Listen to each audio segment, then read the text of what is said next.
Buenas tardes, chicos y chicas. Me presento, mi nombre es María Santibáñez y este ciclo voy a ser su profesora de historia. Vamos cargando los materiales del día de hoy. Soy bachiller en historia por San Marcos, ¿no? Y bueno, estas 9 semanas voy a ser su profe, ¿ya? Pueden llamarme por mi nombre, no hay ningún problema. También si tienen alguna duda, pregunta, comentario, lo que ustedes quieran, pueden escribirlo en el chat o también pueden hablar con el micrófono, no hay ningún problema. Ya, entonces vamos a empezar la clase del día de hoy. ¿Todos pueden chequear mi material? ¿Pueden ver todos el PPT? Sí, ¿no? Sí, profe. Ya, gracias. Gracias. Hoy día vamos, como sabrán, ¿no? En realidad este ciclo de verano, ¿no? Prácticamente se hace el equivalente aproximado a 2 semanas de ordinario, ¿no? Por lo general, ¿no? En una. Entonces hoy día vamos a trabajar un montón. Hoy día vamos a empezar hablando de aspectos conceptuales. Vamos a empezar a ver qué cosa es la historia, sirve o no sirve la historia, ¿no? Tipos de fuentes, ¿no?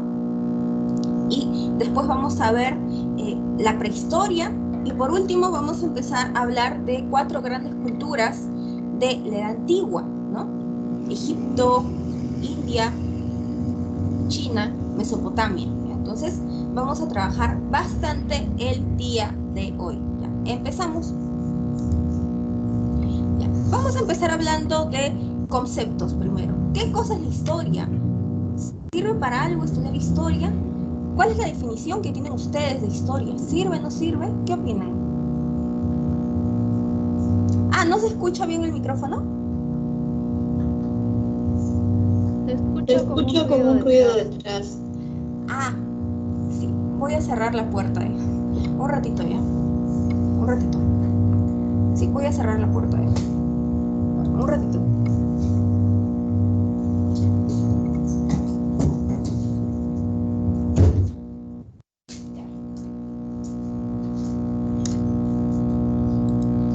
Ya. Ahora sí. Ya no se escucha ruido. Ya. Gracias por comentarme. Ya. Entonces, estamos hablando, ¿no? ¿Qué cosa es la historia? ¿Sirve o no sirve? ¿No? ¿Qué es? ¿Qué opinan? ¿Qué es la historia?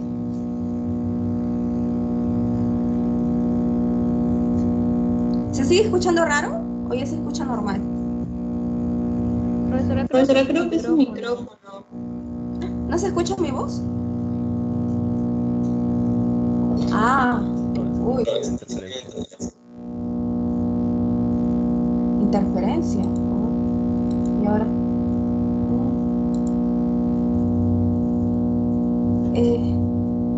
Ya, a ver, voy a tratar de acercarme más, ¿ya? Acá, más. ¿Así se escucha? ¿O ya no?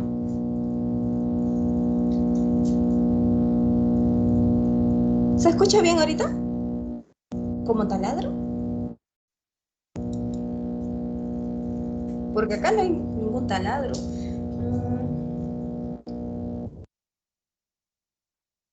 Creo que acá había una opción como para reducir los ruidos externos, pero acá tampoco no hay mucho ruido.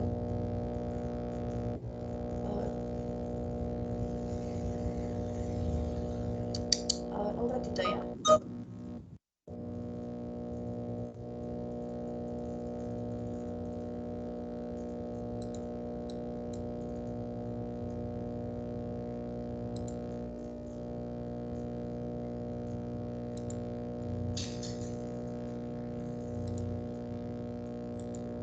Ya. Ahora sí, ¿se escucha?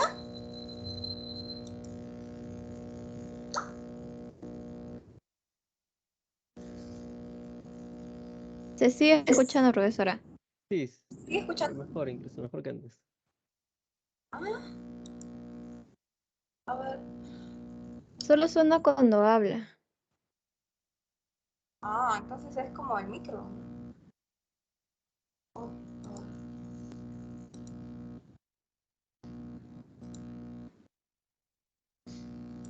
¿Y así? Ahorita, ¿qué tal se escucha?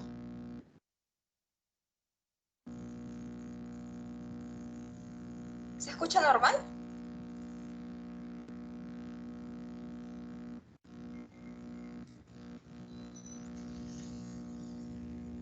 Sí, ya se escucha normal, ¿no? Díganme que sí. Ya. Sí, continúa. Pero ya se solucionó. Igual. Ay.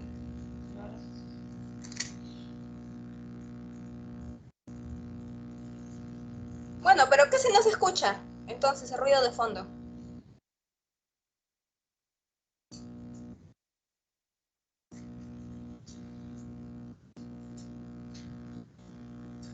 Ya, bueno.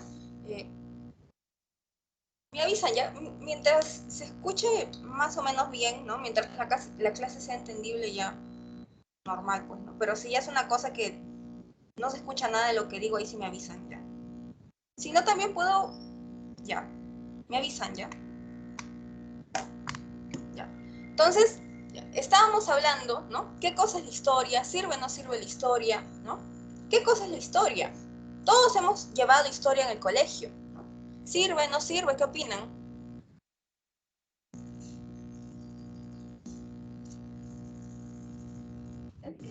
Sí sirve. Ya. ¿Pero qué es la historia?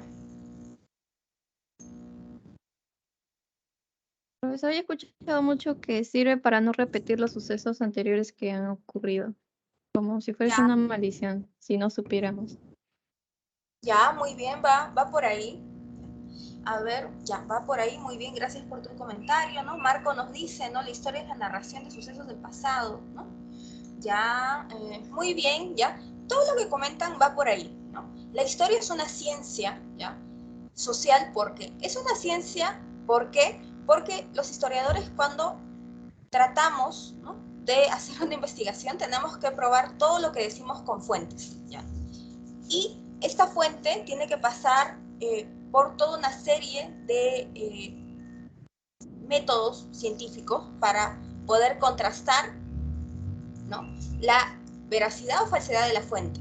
¿Ya? Entonces, por eso se dice, ¿no? que la historia es ciencia, porque nos ceñimos bajo los parámetros de un método científico.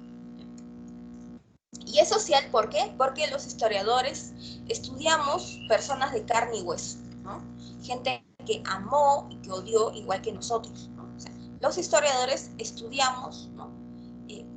Gente, personas.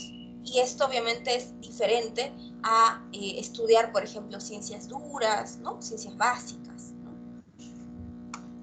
Ya. Ahora, ¿qué cosa es el objeto de estudio de la historia? ¿No? Obviamente son los hechos.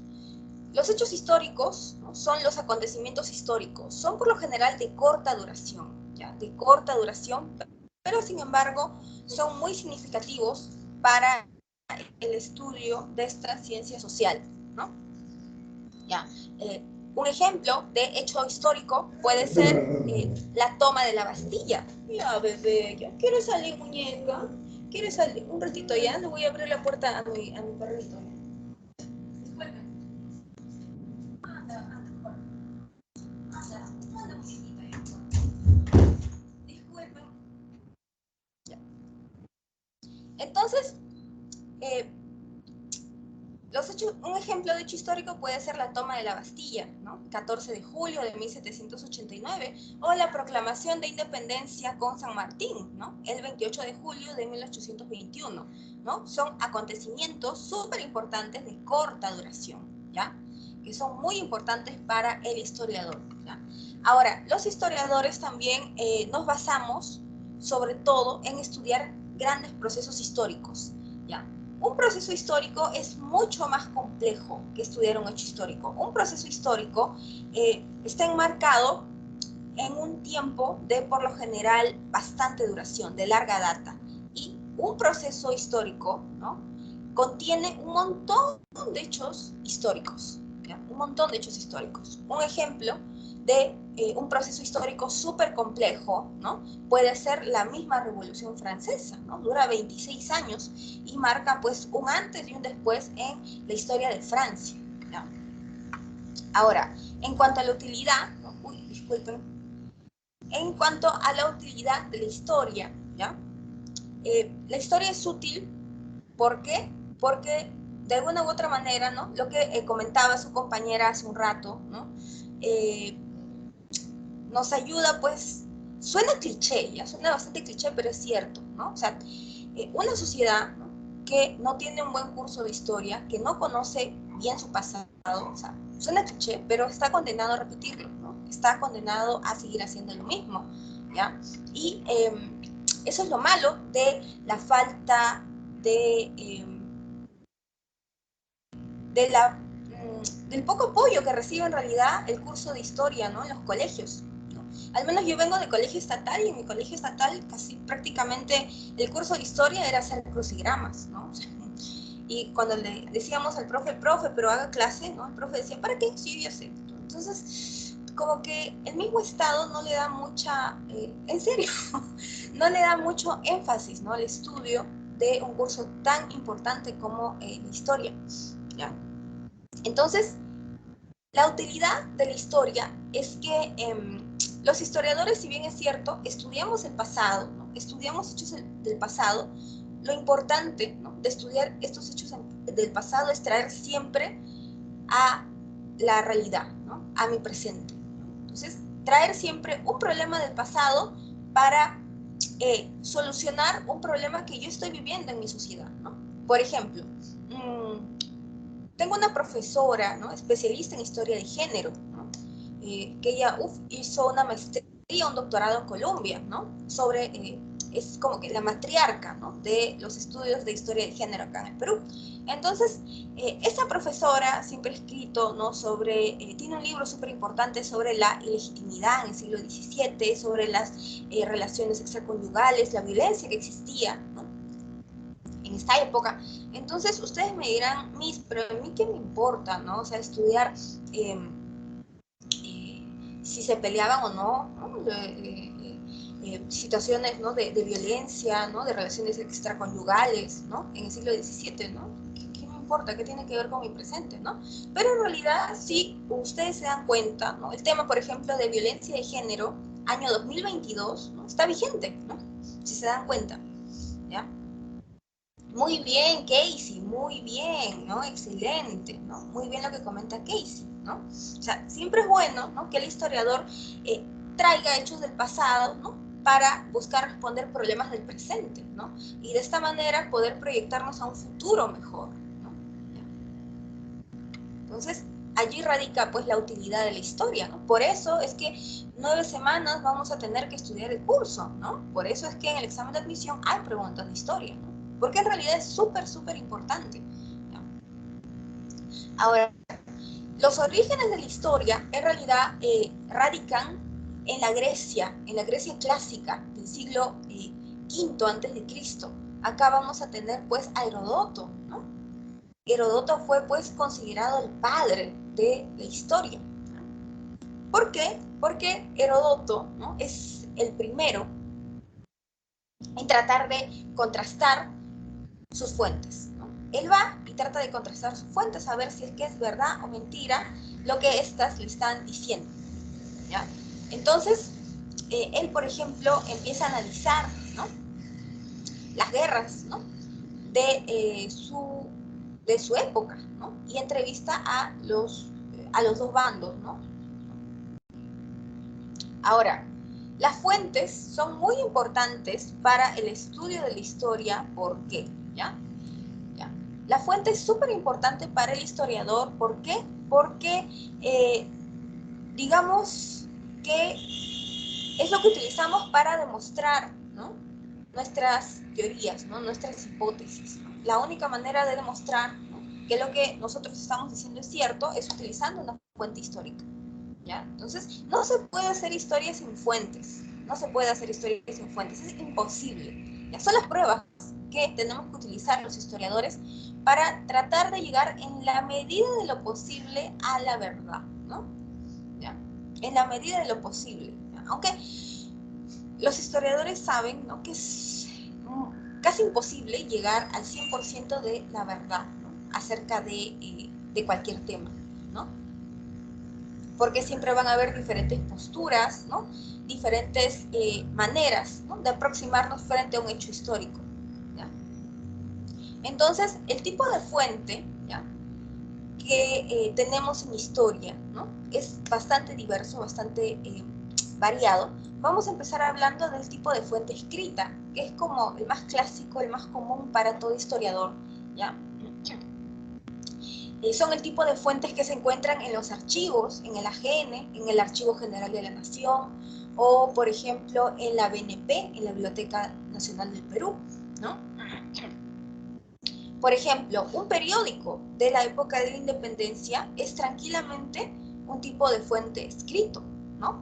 Los diarios, las cartas son otro tipo de fuente escritos, ¿no?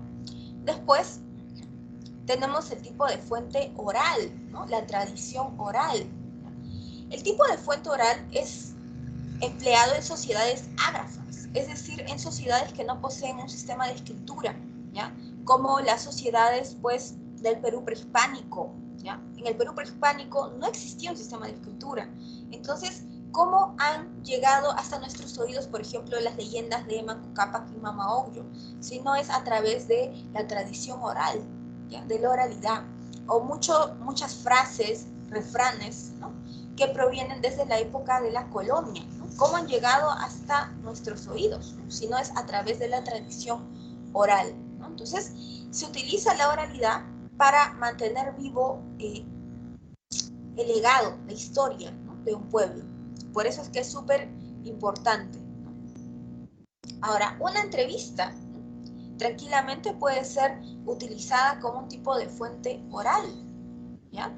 O sea, supongamos, ustedes entrevistan, ¿no?, a sus abuelitos, ¿no?, sus abuelitas, y les preguntan, ¿cómo era el gobierno de Alan, ¿no?, el primer gobierno en los años 80, ¿no? Entonces, te empiezan a describir, ¿no?, desde su perspectiva, ¿no?, desde su punto de vista, qué les pareció. Entonces, esa entrevista que ustedes están haciendo es un tipo de fuente oral, ¿no? Y tranquilamente se puede hacer historia con esto. Después tenemos el tipo de fuente material, ¿ya? El tipo de fuente material es toda evidencia, ¿no?, todo vestigio, ¿no?, de material dejado por los seres humanos, ¿no? Y por último tenemos al tipo de fuente audiovisual, ¿ya?, que es trabajada sobre todo por los historiadores jóvenes, ¿no? Los historiadores jóvenes saben que le pueden sacar el jugo a su fuente y que pueden utilizar una foto, un video, un cuadro, ¿no?, como un tipo de fuente, ¿ya? Un ejemplo de tipo de fuente audiovisual pueden ser las fotografías que tomaron los hermanos Couret, ¿no?, en el último tercio, ¿no?, del siglo XIX, ¿ya? Fotos antiquísimas, antiguas, pueden ser trabajadas, ¿ya?, como un tipo de fuente, ¿no? O sea, ¿ya? Y ahora vamos a hablar de las disciplinas, ¿ya?, de la historia, ¿ya? Las disciplinas son más técnicas, ¿ya? Las disciplinas son técnicas, ¿ya? Son cosas un poco mecánicas, ¿ya?, de las que se sirve el historiador para, obviamente, ¿no?, hacer un buen trabajo de historia, ¿ya? Ahora, las disciplinas son dependientes de la historia, dependen de la historia, ¿ya? Y son herramientas técnicas, ¿ya?, de las que se sirve el historiador para enriquecer su trabajo de investigación, ¿ya? Acá tenemos, por ejemplo, la numismática, ¿ya? ¿Alguien sabe qué estudia la numismática o de qué se encarga?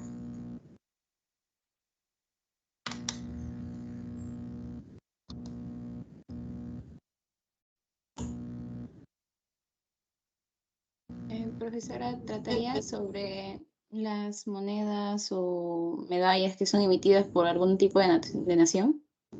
Excelente, muy bien, muy bien. La numismática, ¿no?, es sacarle el jugo, ¿no?, a una moneda. ¿Qué me dice a una moneda? Yo puedo utilizar, ¿no?, una moneda para enriquecer mi trabajo de investigación, sí.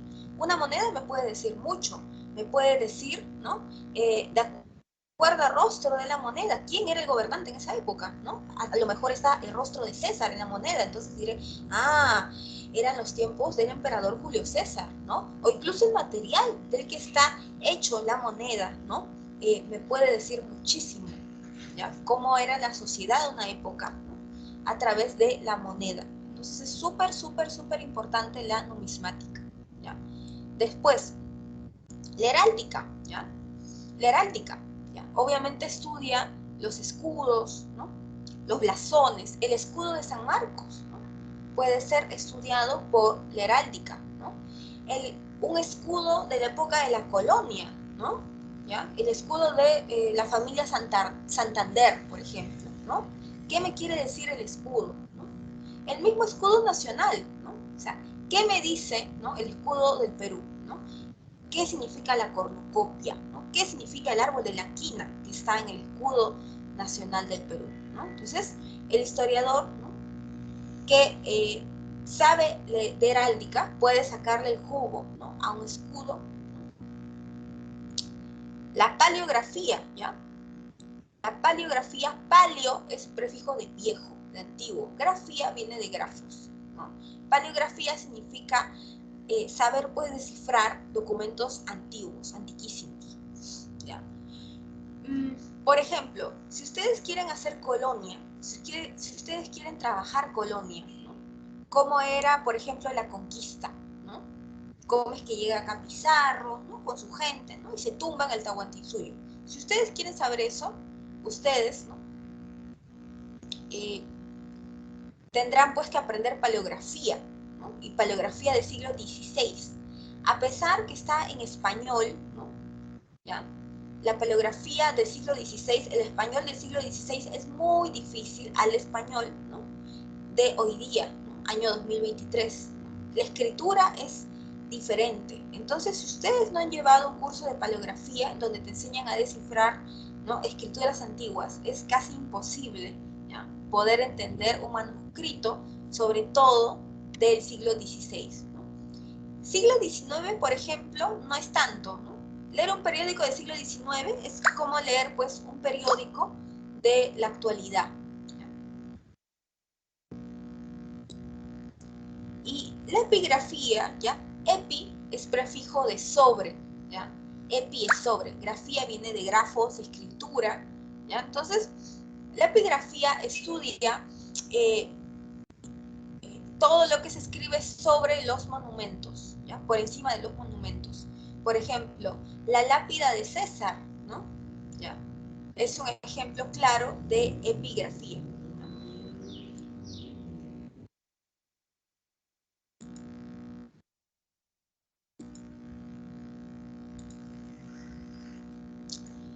Ahora vamos a hablar de la periodificación de la historia. Existen muchas maneras de clasificar la historia, muchísimas maneras, ¿ya? Pero la más común es la hecha por Christoph o Cristóbal Keller, ¿ya? Él fue un filósofo, un apasionado de la historia, ¿ya? Y él decide clasificar la historia de acuerdo a grandes acontecimientos, ¿ya?, a grandes hechos históricos que marcan un antes y un después, ¿ya?, en la historia. El problema es que este sistema de clasificación propuesto por Christoph Keller, ¿ya?, tiene sus detractores, ¿ya? Tiene sus detractores. ¿Por qué tiene sus detractores, no? Hay gente que tilda esta forma de clasificar la historia de eurocéntrica, ¿no?, que solamente se centra en la historia de Europa y punto, ¿no? Entonces, según Christoph Keller, ¿no?, existe la Edad Antigua, ¿no? ¿Cuándo arranca la Edad Antigua? ¿No? Arranca cuando los sumerios crean la escritura, ¿no?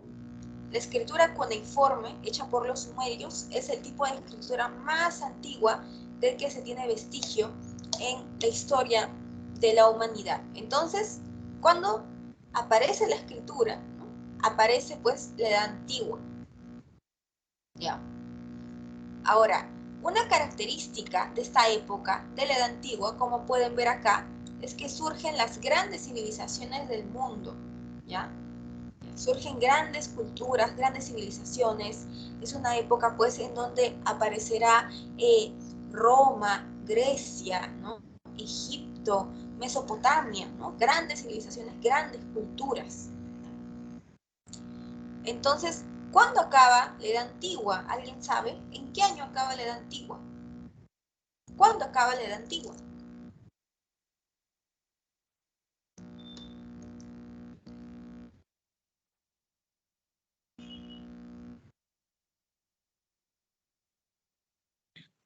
Cuando caen las grandes civilizaciones.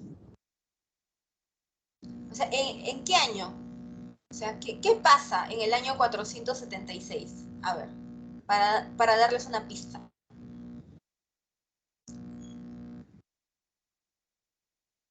¿Nada? Miren, la Edad Antigua acaba en el año 476, cuando cae Roma de Occidente. ¿Ya? Roma de Occidente cae en el año 476. Llega pues Odoacro, el jefe de los Hérulos, que es un pueblito, ¿ya?, de origen germano, y se tumba al último emperador del Imperio Romano de Occidente, de nombre Rómulo Augustulo, que es un chibolo de 12 años. ¿Ya? Entonces, con la caída de Roma de Occidente, es que se da fin a la Edad Antigua y se da inicio a la Edad Media. ¿Ya? Se da inicio a la Edad Media.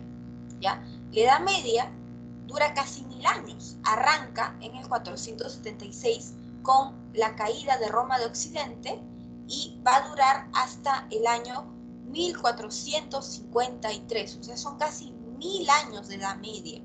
¿Ya? O sea, la Edad Media, ¿no?, es súper compleja. Es una época en donde va a surgir el feudalismo. ¿Ya? Entonces, por eso, ¿no?, como característica principal, ¿no?, acá la PRE pone, ¿no?, el surgimiento del feudalismo. ¿Ya?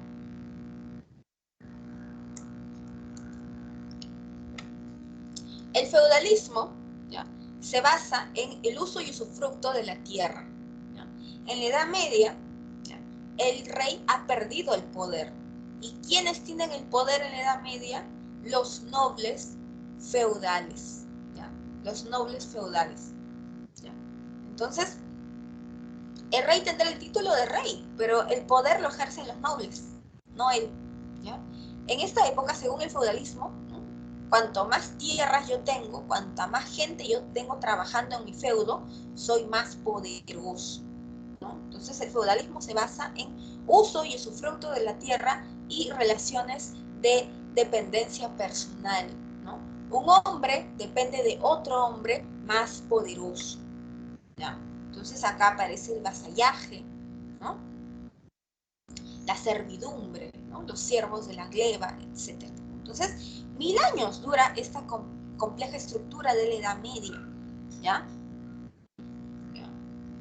Y en el año 1453, ¿ya?, acaba la Edad Media, ¿ya?, y se da inicio a la Edad Moderna. La Edad Moderna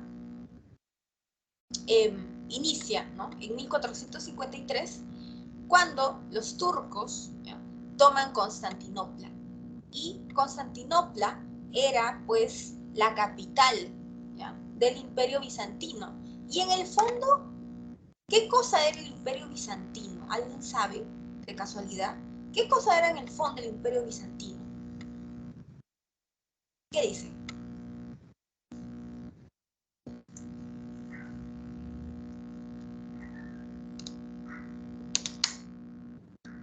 ¿Saben? ¿Alguna idea? El Imperio Romano de Oriente. Excelente, muy bien, excelente, perfecto, ¿ya? Muy bien, ¿ya? ¿Ya? El Imperio Bizantino, ¿ya?, en el fondo era el Imperio Romano de Oriente. ¿ya? Acuérdense que lo que cae en el año 476 es Roma de Occidente, pero lo que sobrevive a casi toda la Edad Media, ¿no? Es el Imperio Romano de Oriente, ¿no? Entonces, Roma de Oriente es igual al Imperio Bizantino y sobrevive hasta el año 1453, ¿no? Año, ¿no?, en que cae, ¿no?, Constantinopla. Y cuando estos turcos toman Constantinopla, los grandes sabios bizantinos huyen, ¿ya?, huyen hacia Europa Occidental y se refugian sobre todo en la zona de Florencia, en Italia. Entonces, por eso no es coincidencia, ¿no?, que en Florencia surja el humanismo, ¿no?, el renacimiento, ¿no? No es coincidencia, es que allí, ¿no?, huyen los sabios bizantinos, que eran súper cultos, ¿no?, que se la pasaban leyendo a los grandes filósofos griegos, ¿no?, y romanos, ¿no?, y habían cultivado toda esa tradición greco-romana. Ahora, la Edad Moderna inicia en el año 1453, ¿ya?, con la caída de Constantinopla, la Edad Moderna, y culmina en el año 1789, ¿ya?, con el estallido, el inicio de la Revolución Francesa, ¿ya? Entonces, una característica principal, ¿no?, de la Edad Moderna es definitivamente el surgimiento del capitalismo en su primera fase, ¿ya?, es decir, el capitalismo mercantil. Según esta idea, ¿no?, del capitalismo mercantil, una nación es más poderosa, ¿no?, en cuanto más oro y plata acumule, ¿no? Acá aparece este término de bullonismo, ¿no?, acumulación de oro, plata, metales preciosos.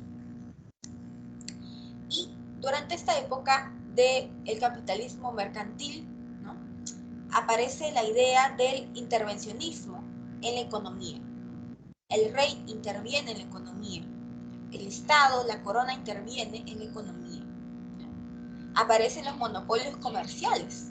Por ejemplo, en el caso peruano, solamente España comercia con sus colonias. ¿Me entienden? ¿Ya? Entonces, esta es la época.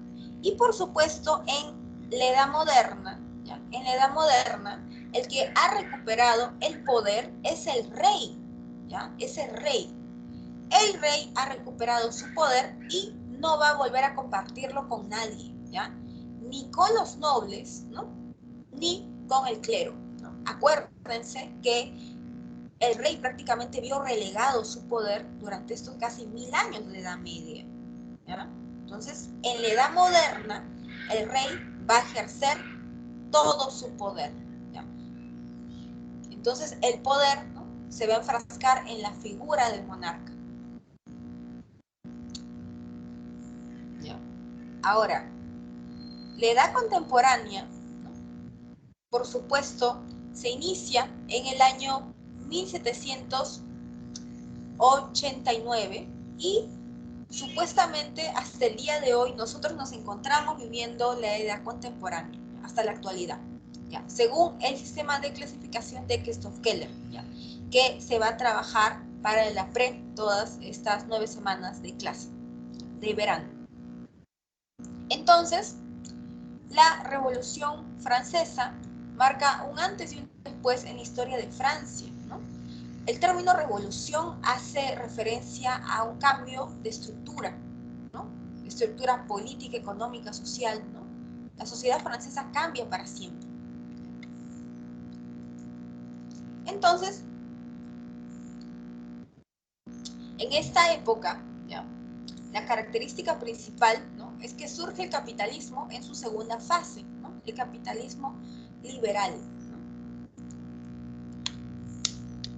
El capitalismo, a ver, acá tenemos una pregunta, ¿no?, de Andrea. A ver, Profesora, Andrea. disculpe, Ajá. quería saber de cuáles son los términos para que una edad termine su fase y empiece otra. Eh, los términos. O sea, el sistema de clasificación de Christoph Keller hace referencia a grandes acontecimientos, ¿ya? Es un sistema de clasificación de la historia de acontecimientos, ¿ya? En base a grandes acontecimientos, ¿ya? Ese es el término que utiliza él, grandes acontecimientos, ¿ya? Para marcar, ¿no?, un antes y un después, ¿no? ¿Ya? Por ejemplo, la Edad Antigua inicia, ¿no?, con la invención de la escritura y culmina el año 476 con la caída de Roma de Occidente, ¿no? Este es un acontecimiento, ¿no?, gran acontecimiento que pone fin a la Edad Antigua, ¿no? La Edad Media, ¿no?, arranca en el año 476, ¿no?, con la caída de Roma de Occidente, ¿no?, y culmina en el año 1453 con la toma de Constantinopla, ¿ya?, con la caída del Imperio Bizantino, ¿no? ¿Ya? Con este gran acontecimiento es que acaba la Edad Media, ¿no? Y la Edad Moderna inicia, ¿no?, con esta toma de Constantinopla, ¿no?, y culmina en el año 1789 con el estallido de la Revolución Francesa. Y la Edad Contemporánea empieza, ¿no?, en 1789 con el estallido de esta Revolución Francesa, ¿no?, y supuestamente, ¿no?, perdura hasta nuestros días, ¿no? Entonces, siempre el antes y un después de una edad, ¿no?, según Christoph Keller, se basa en un gran acontecimiento, súper importante, ¿no? ¿Me captas, no? Entonces, gracias por tu pregunta. Entonces seguimos hablando, ¿no?, de esta edad contemporánea, de esta época en donde surge este capitalismo en su segunda fase, ¿no?, mucho más agresivo, ¿no?, ese capitalismo liberal, ¿no? Acá empieza a aparecer, ¿no?, la revolución industrial en el mundo, ¿no?, poco a poco, ¿no?, en esta época, ¿no? Y la revolución industrial, ¿no?, marca un antes y un después en la forma, pues, de hacer negocios, ¿no? ¿Ya? Entonces, este capitalismo liberal, por supuesto que es mucho más agresivo que el capitalismo mercantil.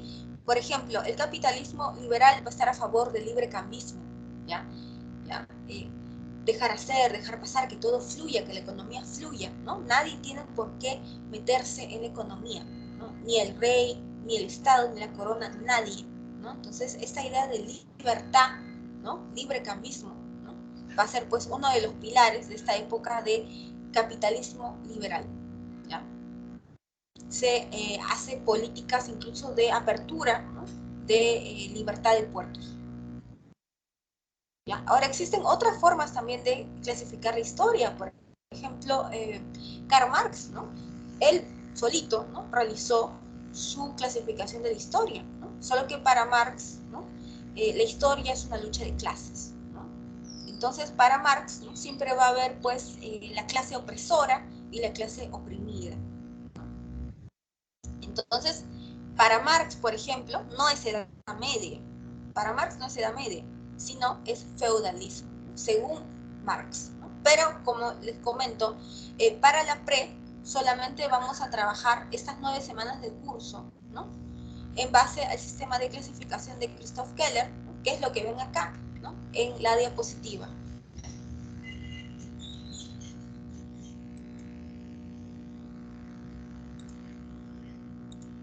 Y vamos a hablar ahora de la hominización, ¿ya? La hominización es un proceso súper complejo, ¿ya?, que va a dar como producto el surgimiento de los Homo sapiens sapiens como especie, es decir, de nosotros, ¿ya? ¿Ya? O sea, la hominización culmina, ¿no?, con el surgimiento del Homo sapiens sapiens, ¿ya?, los hombres y mujeres modernos, entre comillas, ¿ya? Ahora, todo empieza, este súper complejo, este súper proceso complejo de hominización, empieza hace muchísimos años, ¿ya?, con el movimiento de las placas tectónicas, ¿ya? Cuando empiezan a moverse las placas tectónicas, ¿ya?, este movimiento de placas va a dar origen a cambios en la geografía, a cambios en el ecosistema, ¿ya? Aunque ustedes no lo crean, antes, ¿no? Antes el África era una zona arbícola, era una zona llenecita de árboles, aunque ustedes no lo crean. Todo el África, ¿ya? Era una zona arbícola, boreal, ¿ya? Llenecita de árboles. Y en las copas de estos árboles vivían los homínidos, ¿ya? Y se trasladaban, ¿no? de árbol en árbol, ¿no? Entonces, cuando empieza a haber este choque de placas, ¿ya? En el África, ¿ya? Este choque de placas va a dar lugar a la falla geográfica de Rift, ¿no? La falla geográfica de Rift es una fractura geológica, ¿no? Entonces, este choque de placas, ¿no? Va a dar lugar, ¿no? A que cambie para siempre el ecosistema del África, ¿no? Y el ecosistema del África se va a transformar, ¿no? Va a dejar de ser una zona arbícola, boscosa, boreal, y se va a transformar en una zona de sabana, ¿no? Tal cual como es hoy en día. Hoy en día conocemos al África como una sabana. Entonces, cuando cambia el ecosistema de estos homínidos que vivían allí, obviamente, ¿no? Va a cambiar, pues, va a cambiar el modo de vida, ¿no? De estos homínidos. Estos homínidos, por una cuestión de supervivencia, se van a ver obligados, ¿no? A tratar de caminar en posición bípeda, ¿no? Poco a poco, en dos piernas, ¿ya? ¿Por qué? Porque cuando desaparecen los árboles, ¿ya? Desaparecen los árboles, desaparece el hábitat de estos homínidos. Entonces estos homínidos se van a ver obligados, literal, a bajar al llano, a bajar a la sabana, ¿ya? Y en la sabana, ¿no? Para poder ver, ¿no? Entre la sabana, ¿no? Van a tener que empezar a adquirir esta posición bípeda, ¿no? Para pararse, ¿no? Y empezar a mirar, ¿no? De un lugar al otro, si es que viene algún depredador. Y es más, para poder transportar a sus crías de un lugar al otro, ¿no? Van a verse obligados a poco, ¿no? Adoptar esta marcha bípeda, ¿no? Porque a las crías las van a tener que llevar, ¿no? De sus manos, ¿no? En sus manos van a tener que agarrar a sus hijos, ¿no? A sus crías, estos homínidos, para llevarlos de un lugar al otro. Entonces, así es como se van a ver obligados, ¿no? A poco empezar a adoptar esta posición bípeda, esta posición de dos piernas, ¿no? Entonces, con el paso, ¿no? De los miles de años, el cuerpo va a cambiar de estos homínidos, ¿ya? Entonces, durante el proceso de hominización, por ejemplo, ¿no? Cambia incluso la columna, ¿no? Va a aparecer la columna en forma de S, ¿no? Los brazos se van a hacer más delgados y más gráciles. La mandíbula también, ¿no? Se va a hacer mucho más delgada, ¿ya? Mucho más delgada, más grácil, ¿no? Se dice que nosotros, los Homo sapiens sapiens, ¿no? Los seres humanos modernos, tenemos una mandíbula grácil, chiquita, en forma de U. ¿Ya? Entonces, y por supuesto, el pulgar oponible va a ser súper importante en todo este proceso de hominización, ¿ya? En todo este proceso de hominización. ¿Por qué? Porque gracias al pulgar oponible es que los homínidos van a poder fabricar herramientas, ¿ya? ¿Ya? Entonces, con esta fabricación de herramientas es que los homínidos, ¿no? Van a poder avanzar tecnológicamente hablando, ¿no? Entonces, imagínense, ustedes podrían sostener una taza de té sin el pulgar oponible, sería casi imposible, ¿sí? Entonces, esto, ¿no? Esto se da, ¿no? Gracias, ¿no? Al maravilloso pulgar oponible. Gracias al pulgar oponible podemos hacer todo, ¿no? Podemos hasta agarrarnos, ¿no? Del metropolitano, ¿no? Sin caernos, gracias al pulgar oponible. El pulgar oponible es mágico, si se dan cuenta, ¿ya? Entonces, ya. Vamos a hablar, ¿no? Ya del género Homo, ¿ya? Vamos a hablar del género Homo, y dentro del género Homo, ¿ya? Van a aparecer pues las siguientes especies, ¿no? Por ejemplo, el Homo habilis, ¿no? ¿Por qué se le llama habilis? Porque obviamente es el primero en fabricar herramientas, ¿no? Hombre hábil, ¿no? Homo habilis. Es el primero en fabricar herramientas, pequeñas puntas lascas, ¿no? Súper rudimentarias, ¿no? Pero con esto, ¿no? Los Homo habilis van a poder cortar mejor la carne, ¿ya? Entonces, después tenemos aquí el Homo erectus, ¿no? Homo erectus, ¿por qué? Porque ya ha adoptado la marcha bípeda, ¿no? Ya camina en posición erecta, ¿no? Ya es bípedo, ¿ya? Al 100% el Homo erectus, ¿ya? Entonces, el Homo erectus no solamente es famoso por la adopción de esta marcha bípeda, sino también porque descubre el fuego, ¿ya? El Homo erectus. Descubre y acaba dominando el fuego.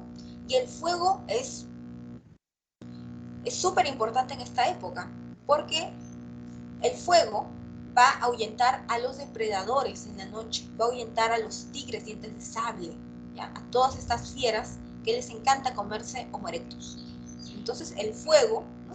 Ya espanta a estos grandes felinos, sobre todo en la noche, y el fuego obviamente sirve de cobijo, ¿ya? En esta época tan fría. Y por supuesto, con el fuego se van a empezar a cocinar los alimentos. ¿Ya? ¿Se imaginan? Gracias a la cocción de los alimentos, ¿ya? La masa encefálica de los Homo erectus va a empezar a crecer, a ser más grande, ¿no? Pero esto es producto de los miles y miles y miles de años de evolución, ¿ya? Entonces, ¿por qué? Porque cuando tú ya cocinas la carne, ¿no?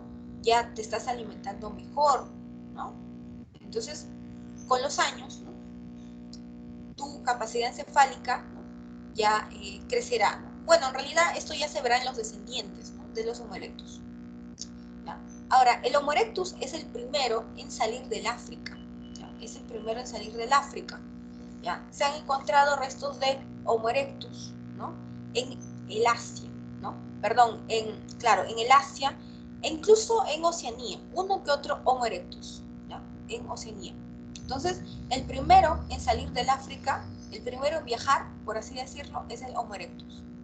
Y ahora vamos a hablar del Neandertal, ¿ya? El Neandertal, ¿ya? Es súper importante. ¿Por qué? Porque el Neandertal es el primero en no olvidar, ¿ya? Es el primero en no olvidar, ¿ya?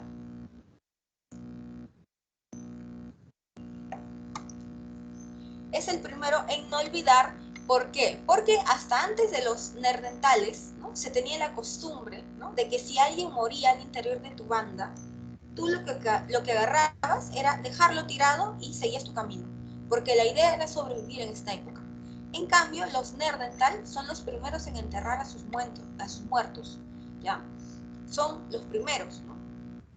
Y es más, los Neandertal, si alguien enfermaba en su pequeña banda, los Neandertal no lo dejaban solo, sino que acompañaban, ¿no? A su enfermo hasta que moría, ¿no? Y cuando moría, ¿no? Ya le daban un entierro digno, por así decirlo. Lo enterraban con comida, ¿no? Que al Neandertal le gustaba, ¿no? Lo enterraban con semillas, ¿no? Con frutos. Entonces, esta forma de enterramiento ya me está dando pues esta idea, ¿no? De que los Neandertal ya tenían cierta especie de pensamiento mágico religioso. Ya hay una idea de más allá en su cabeza, si se dan cuenta. Y por último tenemos a los Homo sapiens, ¿no? Los Homo sapiens, ¿no? Los Homo sapiens somos nosotros, ¿no? Y con nosotros es que culmina el proceso de hominización, con el surgimiento del Homo sapiens sapiens como especie dominante en el mundo, ¿no? Entonces, los Homo sapiens sapiens, ¿ya? Son los primeros en hacer arte, ¿no? Hacemos arte nosotros. Y el arte es de dos formas, ¿no? Uno, el arte rupestre, ¿ya? O arte parietal, es el arte que se hacía en las paredes de las cuevas, ¿ya? En Europa. Allá. Gracias, señorita tutora, ¿no? La señorita tutora nos está indicando que a las 5:55 es el break, ¿ya? ¿Ya? Entonces, arte rupestre, arte parietal, arte de pared, ¿no? Es ese tipo de arte, ¿no?, que se encuentra en estas cuevas. Acá los Homo sapiens sapiens, ¿no?, pintaban su vida cotidiana, ¿no? Digamos que estas pinturas son como los selfies de la época, ¿ya? O sea, en esa época no existe selfie, no existe nada de eso. Entonces, una manera de tú retratar tu día a día, ¿no?, es pintando, ¿no? Pintando. ¿Qué has hecho hoy día? Has cazado, ¿no? Has cazado, ¿no?, a este megalonte, ¿no? Entonces, pintarás, ¿no?, escenas de casa. Pintas tu día a día. Y después tenemos el arte mobiliar, ¿no? Arte mobiliar es arte móvil, ¿ya? Acá como ejemplo tenemos a las famosísimas Venus, ¿no?, de Willendorf. Las Venus de Willendorf son estas Venus, pues, que hacen alusión a la fertilidad, ¿ya? Si se dan cuenta, las Venus de Willendorf son pequeñas estatuas, ¿no?, que representan figuras femeninas voluptuosas, ¿no?, de busto prominente, ¿no?, de caderas anchas. ¿Por qué?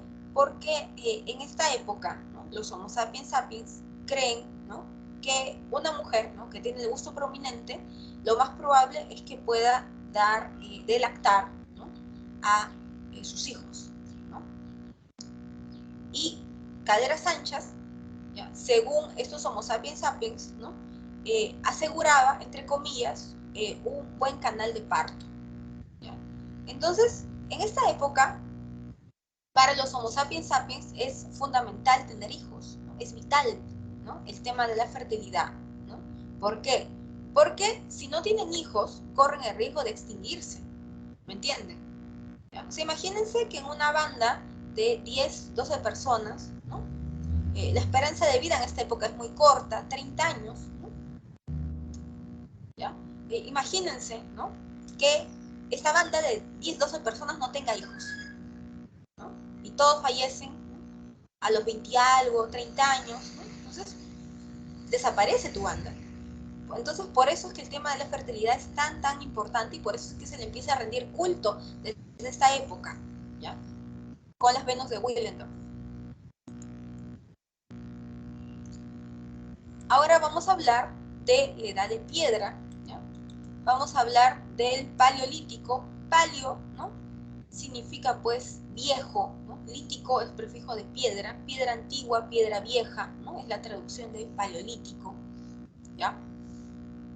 Lo más importante, ¿ya?, de esta época, del paleolítico, es que se produce la hominización. Acuérdense bien, lo más importante del paleolítico es que se produce la hominización, ¿ya? Ahora, ¿el contexto cuál es? El contexto es igualito a la era de hielo 1. ¿Han visto la era de hielo 1? Con Diego y Mandy, ¿ya? La era de hielo 1, ¿cómo es? Es gélido, ¿no? Hay hielo por todas partes, hay megafauna. Entonces, igualito era el clima de la época del Paleolítico, ¿ya? Igualito a la era de hielo 1. Se habla, ¿no?, que en esta época el tipo de organización social era el más básico de todos, ¿no? Las bandas, ¿no?, que están conformadas por grupos de 10, 12 personas, ¿no? Y en este mundo del Paleolítico, ¿ya?, existía pues el nomadismo, ¿ya? Esto significa, ser nómade significa ser errante, ¿no?, andar de lugar en lugar, ¿no? Entonces, digamos que en el Paleolítico los homos viven el día a día, ¿ya? O sea, el chiste es sobrevivir en esta época. Entonces, vas de lugar en lugar, ¿no?, yendo, ¿no?, a donde más te convenga, ¿no? Si por allá hay comida, si por allá hay un buen lugar para cazar, irás, ¿no? Entonces, vas así, ¿no? Eres nómada, de lugar en lugar. Se habla en esta época, ¿no?, de una economía depredadora, ¿no? Economía depredadora, parasitaria o de subsistencia. Son sinónimos. Economía depredadora, parasitaria o de subsistencia, ¿ya?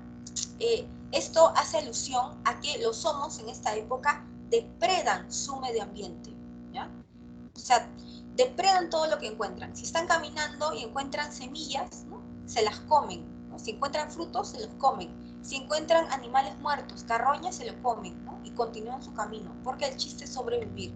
Entonces acá, si se dan cuenta, los homos solo depredan el medio ambiente, no producen ningún excedente, ¿ya? Entonces por eso es de economía depredadora, ¿ya? Ahora, el paleolítico se subdivide a su vez en 3 fases, ¿ya? Paleolítico inferior, ¿ya? Paleolítico medio y paleolítico superior, ¿ya? Lo más importante del paleolítico inferior, ¿ya? Es que van a aparecer pues estas especies, ¿no? Que ya les comenté hace un ratito, ¿no? El Homo habilis, ya, es el primero en fabricar herramientas, ¿no? Y después va a aparecer el Homo erectus, ¿ya? El Homo erectus, acuérdense, es el primero en salir del África, es el primero en trabajar el fuego, descubrir el fuego para cocinar sus alimentos, para protegerse de sus depredadores, ¿no? ¿Ya?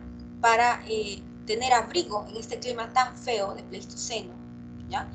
¿Ya? Aunque cuando los Homo habilis estaban extinguiendo, ¿no? Estaban surgiendo los Homo erectus. Entonces, hay un periodo de tiempo en el que, digamos, que coexisten, ¿no? ¿Ya?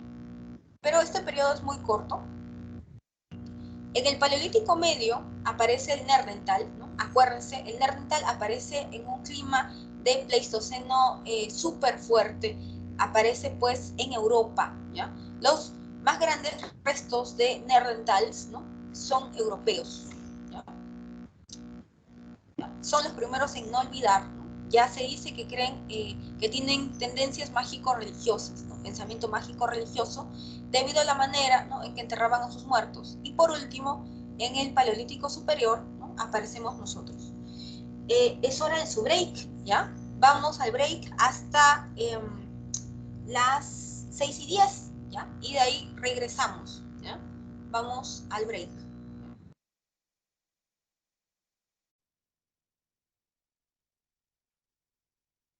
Chicas y chicos, 6:10, continuamos con la clase. ¿Ya? Entonces, estábamos pues hablando, ¿no?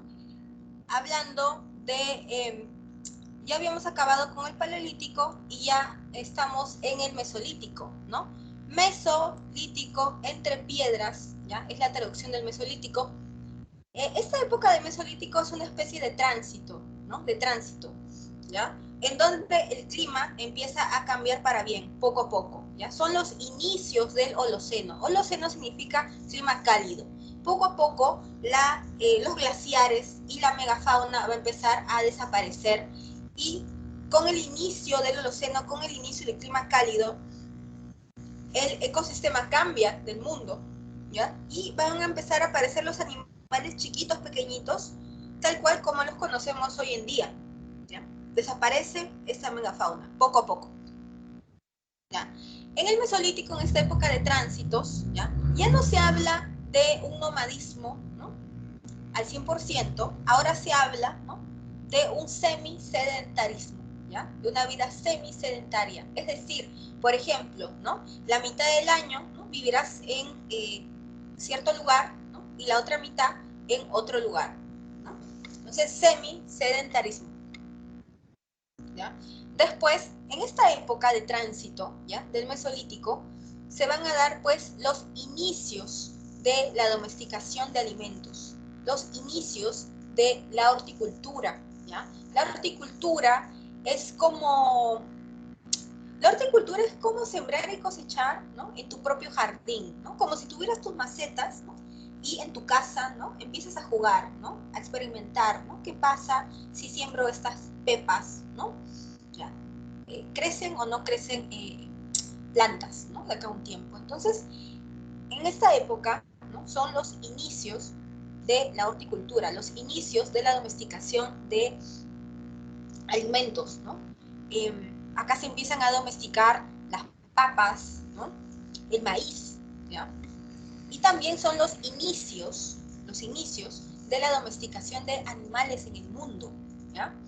Se empieza a domesticar, ¿no? Por ejemplo, el perro, ¿no? ¿Quién no tiene un perrito, ¿no? En su casa, ¿no? Se domestica el perro, se domestica el gato, ¿ya? ¿Quiénes tienen gatitos, ¿no? En esta época se da la domesticación de la mayoría de animales, ¿no? Con los que de alguna u otra manera convivimos, ¿no? En nuestra cotidianidad. ¿Ya? Entonces, esta época del Mesolítico es una época de tránsito, en donde las cosas empiezan a mejorar para bien, ¿ya? La época del Mesolítico, por supuesto que es una época, ¿no?, en donde aparecen los microlitos, ¿no? Los microlitos son piedras chiquitas, pequeñitas, que al parecer ayudaban, ¿no?, a pescar, ¿no? Y en el Neolítico, ¿ya? Neo, ¿no?, significa nuevo, lítico, piedra. El Neolítico es una época, pues, de Gordon Childs, un reconocido antropólogo, hablaba que el Neolítico es una época de revolución, ¿no?, de revolución neolítica, porque se van a dar cambios súper importantes en la estructura social y económica, ¿ya?, de estos pueblos, ¿no? ¿Ya? ¿Por qué? Porque en esta época, ¿ya?, el clima, en primer lugar, ya es holoceno, 100% holoceno, o sea, 100% ya hablamos de un clima cálido.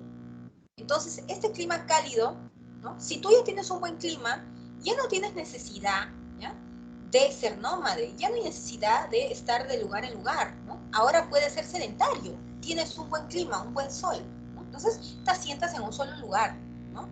La vida se vuelve sedentaria.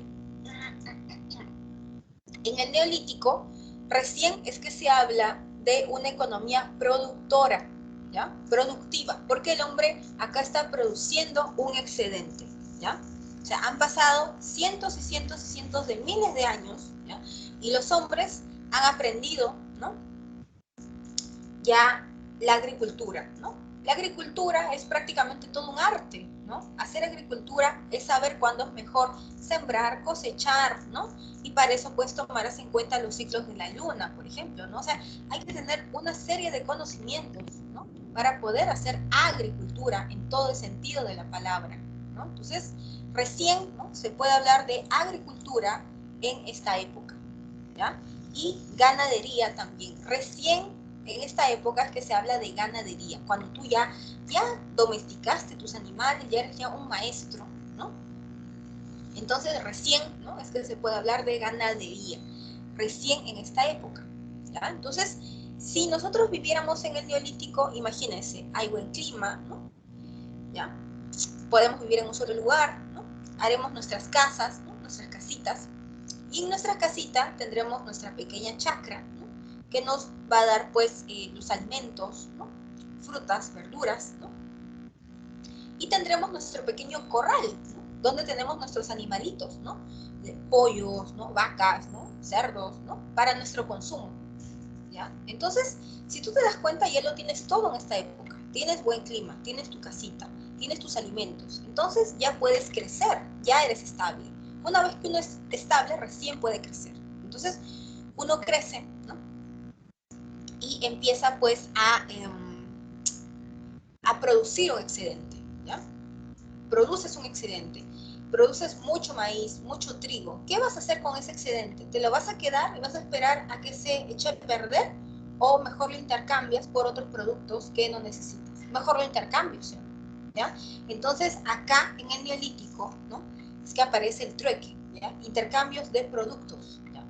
Y en el Neolítico es que aparece, por ejemplo, Cataljucuco, ¿ya? Una de la primera ciudad, pues,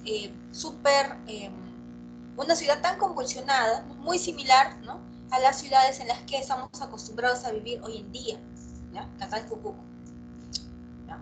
Y por supuesto, esta es la época, ¿no?, de las grandes construcciones megalíticas, ¿ya?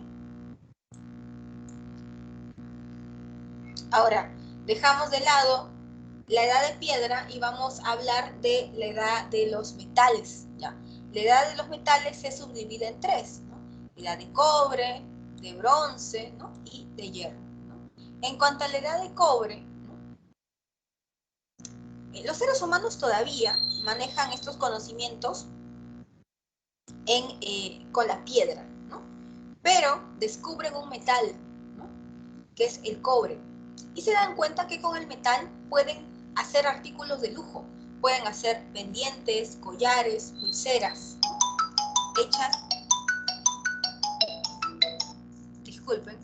hechas en cobre. Entonces el cobre sirve, ¿no? Para hacer artículos de lujo. Y sirve, por supuesto, para hacer la distinción social, ¿ya? O sea, estos artículos de lujo, ¿no? Estas joyitas no las tiene cualquiera, ¿no? Las tendrá pues el jefe, ¿no? O sea, cualquiera no tiene esto. Entonces, estos artículos de lujo, ¿no? Ya indican jerarquía, ¿ya? Acá. Y durante la edad de cobre, ¿ya? Los sumerios súper inteligentes crean la rueda, ¿no? La rueda la crean de la corteza de los árboles, ¿no? Empiezan a cortar, ¿no? En prácticamente tajadas, por así decirlo, la corteza de los árboles, y así es como van a aparecer las primeras ruedas, ¿no? Entonces, sobre estas ruedas van a colocar una tablilla, ¿no? Y encima de esta tablilla ya pondrán, pues, material de construcción, ¿no? Entonces, la rueda va a servir para transportar, ¿no? Material de construcción en esta época, ¿no? Y de la rueda, de la circunferencia, ¿no? Es que va a aparecer, ¿no? También el torno alfarero, ¿no? El torno alfarero es usado para hacer, sobre todo, esculturas, ¿ya? Esculturas. Si hacen arte, ¿no?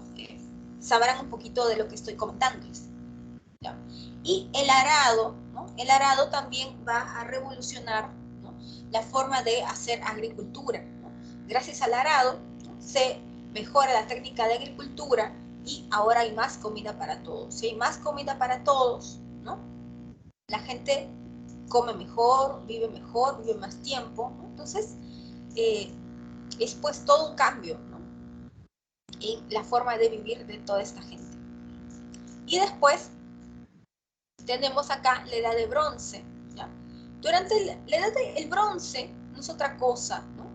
Que la aleación del cobre más el estaño. Yo mezclo el cobre más el estaño y me da bronce, ¿no? El cobre de por sí es muy blando, no me sirve para la guerra, ¿ya? ¿Ya? Entonces, si lo mezclan, ¿no? Con el estaño, lo vuelven más duro. Y con un material más duro sí se puede hacer la guerra. Se pueden hacer espadas, ¿no? De bronce, ¿no? Escudos de bronce, ¿ya? Entonces, ya con el bronce recién puedo ir a pelearme con el otro, ¿no? Puedo imponer mi dominio sobre el otro, desde la edad de bronce. Entonces, como yo ya le puedo hacer la guerra al otro, es que acá en esta época empiezan a surgir, a aparecer los imperios esclavistas, ¿no? Empieza a surgir imperios pues súper esclavistas, ¿no? Ya, en el mundo, ¿no? La cultura pues de Mesopotamia es recontra esclavista, ¿no? O sea, cuando ya le haces la guerra y cuando ya le ganas al otro, ¿no? Lo puedes tomar prisionero, ¿no? Y convertirlo en tu esclavo. Entonces aparece la esclavitud en esta época. O sea, la guerra está bien entrelazada con la esclavitud en la edad de bronce. ¿Ya? Y en cuanto a la edad de hierro, lo más importante de la edad de hierro es que aparece la moneda como un medio de intercambio, ¿no? O sea, desaparece el trueque, ¿no? ¿Ya? Y el valor de cambio van a ser las monedas, ¿no? Van a ser las monedas, ¿no? Entonces, digamos que el hierro es un material mucho más fácil de conseguir, ¿ya? El hierro se consigue en todos lados, ¿ya? Y el hierro es mucho más duro que el bronce para hacer la guerra, ¿no? Entonces el hierro es más abundante, más fácil de conseguir, más barato, ¿no? Entonces con el hierro sí puedo hacer la guerra. Entonces por eso es que durante la edad de hierro es que se consolidan estos grandes imperios esclavistas, ¿ya? Se consolidan, ¿ya? Se consolidan, ¿ya? Se consolidan.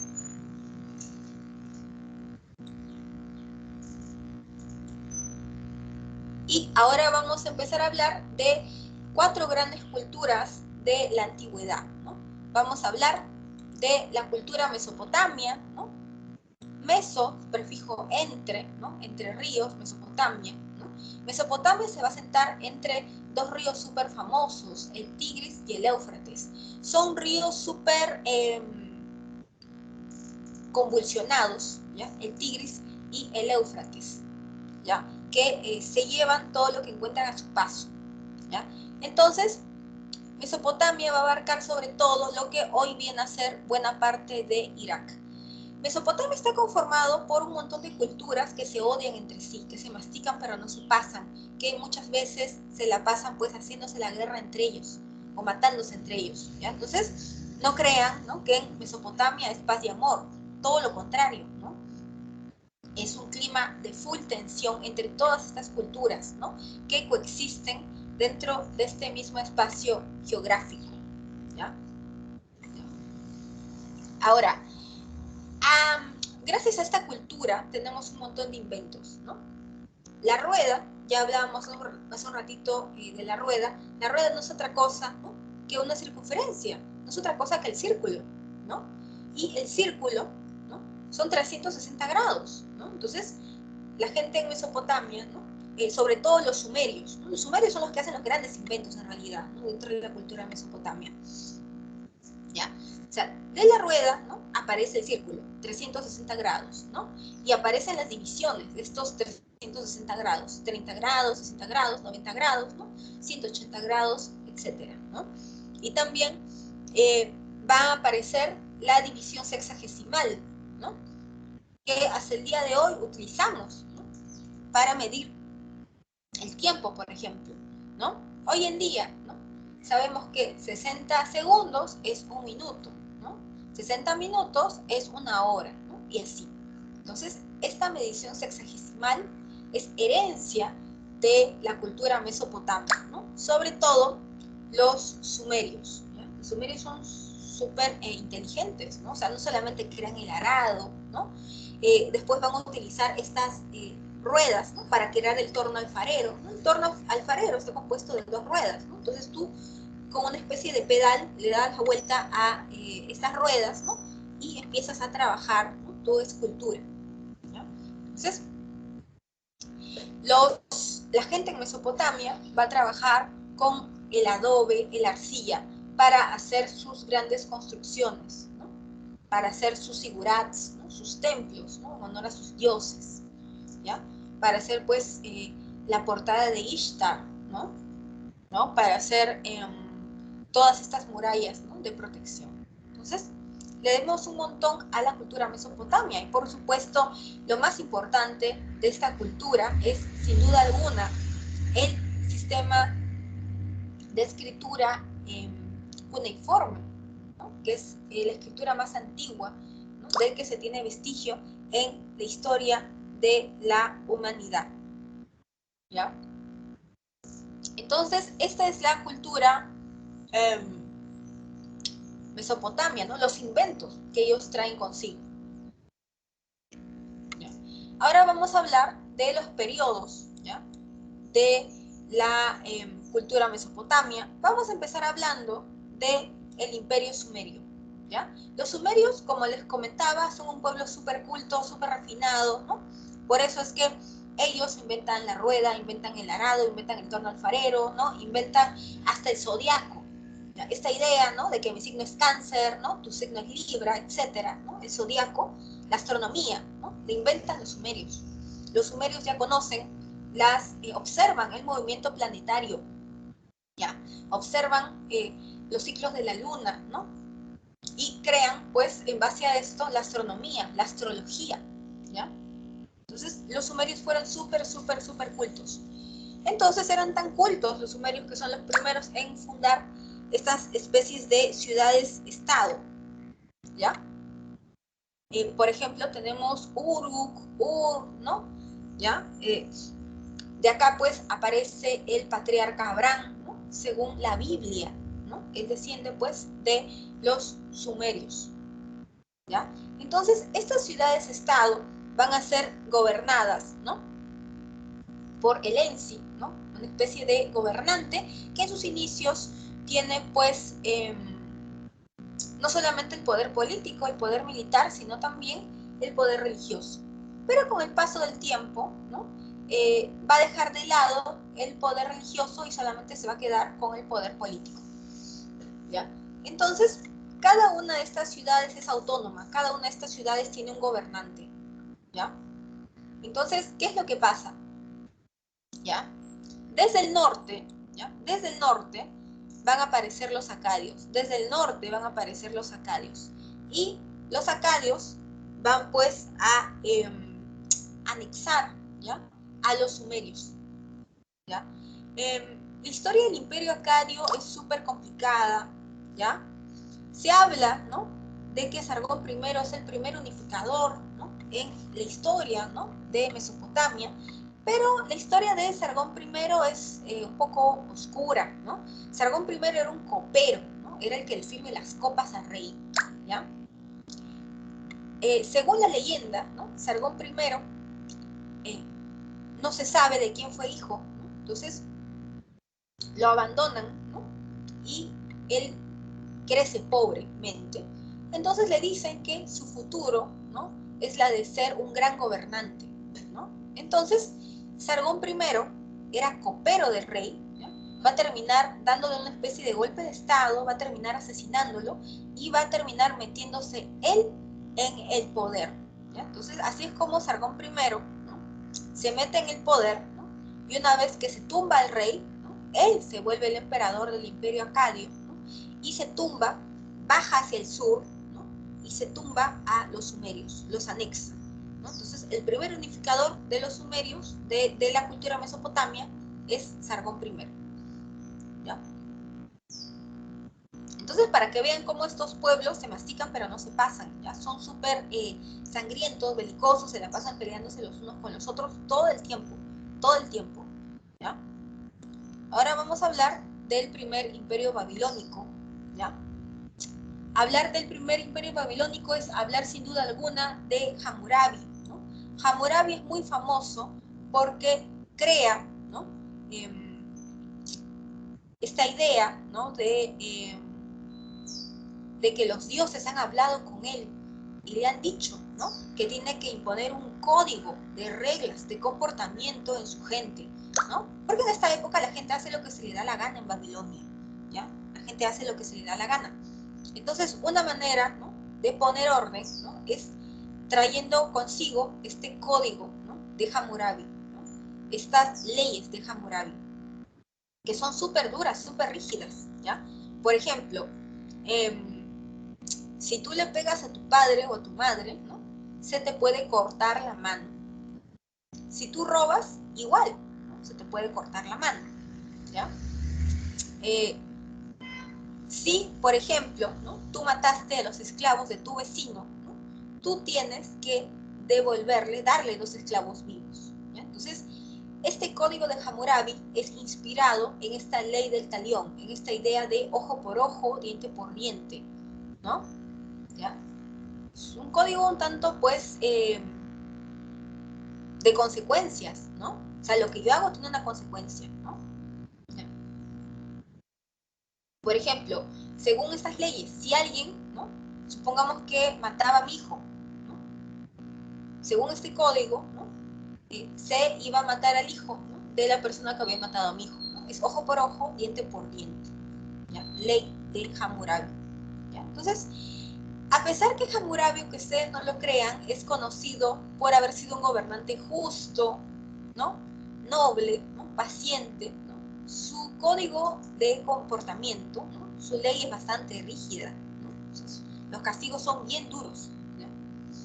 Y si tú acusabas a alguien, ¿no?, de algo y no tenías pruebas, ¿no?, por chistoso te podía caer la condena a muerte, ¿no? O sea, así de duras eran las leyes de Hammurabi. Entonces, es el primero en poner orden, ¿ya? Ahora, fallece Hammurabi, ¿no?, y sus descendientes no van a tener pues su mismo brillo. Entonces, Babilonia, ¿no?, va a sufrir pues la invasión de los hititas, ¿no?, y los casitas, que llegan con nueva tecnología. Y la nueva tecnología en esta época es el hierro, ¿ya? Es un material súper duro, súper resistente, abundante, ¿no? Llegan con espadas, con carros de guerra, ¿no?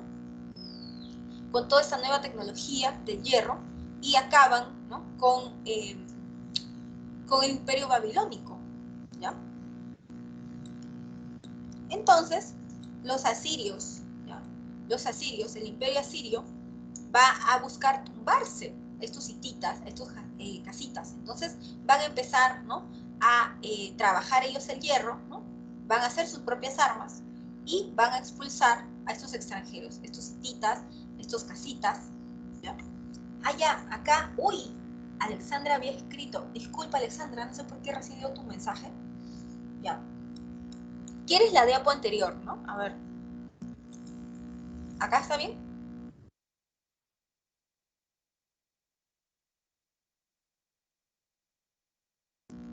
Sí, gracias. Ya, gracias a ti. Entonces, seguimos, ¿no? Estamos hablando del imperio asirio. Los asirios son una cultura bien, los asirios son bien extraños, ¿ya? Porque por una parte son pero terribles, ¿no? O sea, de todo este pueblo, de todos estos pueblos que conforman la cultura mesopotámica, el más belicoso, el más guerrero, el más pleitista, ¿no?, es el imperio asirio, los asirios, ¿ya? Son terribles con sus enemigos, ¿ya? Ellos empalan a sus enemigos, ¿ya? Tienen esa horrible costumbre de empalar a sus enemigos o los despellejan vivos. Entonces, los asirios son bien crueles, ¿ya?, bien sanguinarios, ¿ya? Pero así como son crueles y sanguinarios, ¿ya?, también son cultos. Es una combinación un tanto extraña, ¿no? Por ejemplo, Asurbanipal, ¿ya?, Asurbanipal va a lograr la máxima expansión de este gran imperio, ¿ya?, de Asirio, ¿ya? Y Asurbanipal, ¿no?, Asurbanipal es bien extraño, ¿no? Porque combina estos dos elementos de los asirios. Por una parte es súper culto, Asurbanipal es un apasionado de la historia, ¿no? El hombre se la pasa pues todo el tiempo tratando de leer, ¿no?, las tablillas, ¿no?, de la escritura cuneiforme, ¿no? Trata de leer su historia, ¿no?, la historia de su pueblo, ¿no? O sea, es un apasionado de la historia, un hombre súper culto, pero por el otro es súper sanguinario, recontra sanguinario. Entonces, Asurbanipal va a mandar construir la gran biblioteca de Nínive, y es más, va a trasladar la capital del imperio a esta nueva ciudad, a Nínive, ¿no? O sea, Nínive la construye, ¿no?, para que sea una especie de foco cultural, ¿no? Asurbanipal cree, ¿no?, que él puede compilar todos los conocimientos científicos hasta el momento, ¿no?, y compilarlos, tenerlos, ¿no?, en esta gran biblioteca de Nínive, ¿ya? Entonces, Asurbanipal es bien extraño, ¿no? Es muy cruel, ¿no?, pero es súper culto, ¿no? Y ahora vamos a hablar del segundo imperio babilónico, ¿ya? Los babilonios van a atacar, ¿no?, al imperio asirio, aprovechándose de la desaparición de Asurbanipal. Entonces, se le llama imperio babilónico o neobabilónico, es lo mismo, babilónico o neobabilónico. Segundo imperio babilónico o neobabilónico, ¿ya? Acá va a destacar el popular Nabucodonosor, ¿ya? Nabucodonosor lo que va a hacer es, pues, se le va a dedicar, ¿no? Se va a dedicar su gobierno a hacer un montón de obras públicas, por así decirlo, ¿ya? En primer lugar, ¿no?, manda construir, ¿ya?, este gran portal en honor a la diosa Ishtar. ¿Alguien sabe quién era la diosa Ishtar, de casualidad?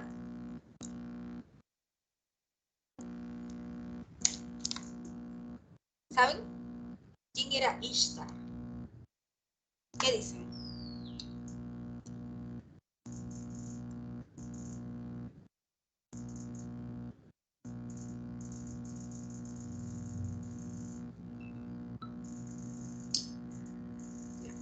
La diosa Ishtar es esta diosa de la belleza, de la fertilidad, ¿ya?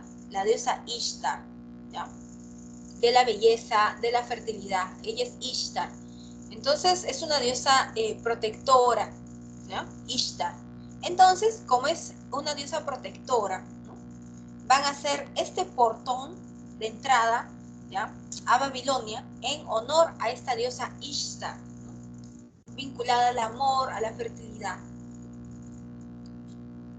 Este portal de Ishtar va a estar decorado con un montón de toros, ¿ya?, alados, toros con alitas en color dorado. Entonces, este es el gran portón en honor a la diosa Ishtar.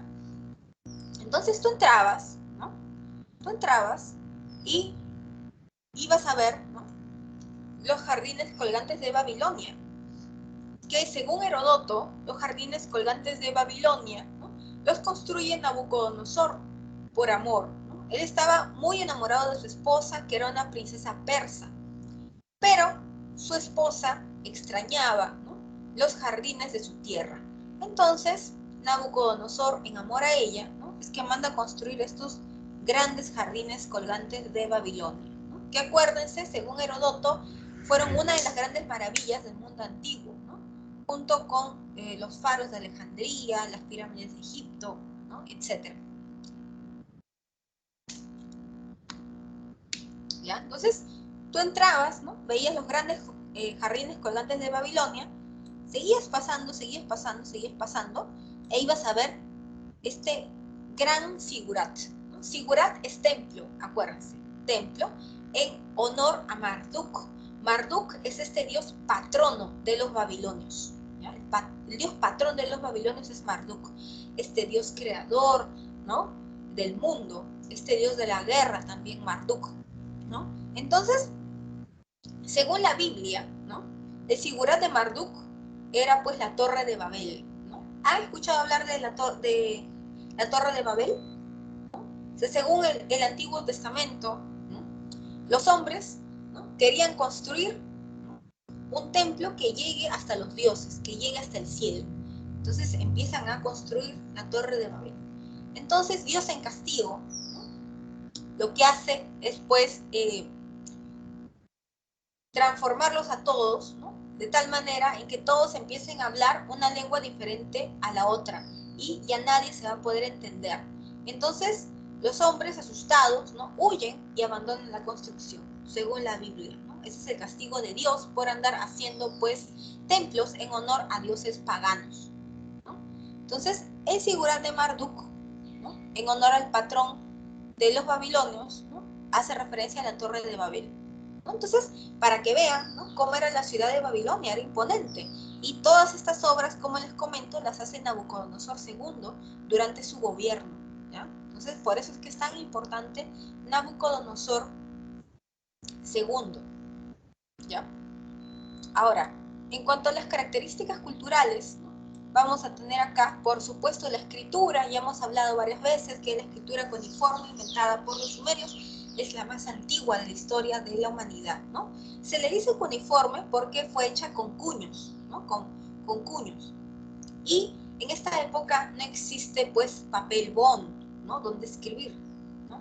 El soporte de escritura van a ser las tablillas de arcilla, ¿ya? Entonces, las letras, por así decirlo, ¿no?, son de corte ideográfico, ¿ya?, para hacer, pues, esta escritura, ¿no?, cuneiforme, ¿no? Entonces, acá ven, ¿no?, una tablilla, ¿no?, de arcilla, ¿no?, y acá, ¿no?, la escritura cuneiforme, en forma de cuños, ¿no?, de tipo ideográfico, ¿ya?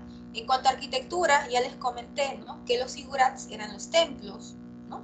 Y en cuanto a religión, los mesopotamios pues tenían 800.000 dioses, eran recontra politeístas, ¿no? Sin embargo, van a destacar estos dioses. Ishtar, ya les comenté que es esta diosa del amor, de la fertilidad, de la belleza, ¿no?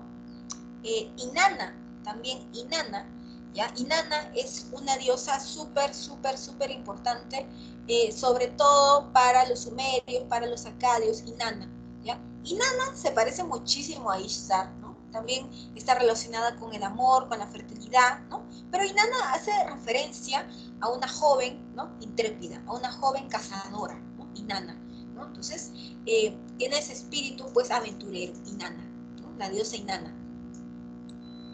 Después tenemos a Shamash, ¿ya?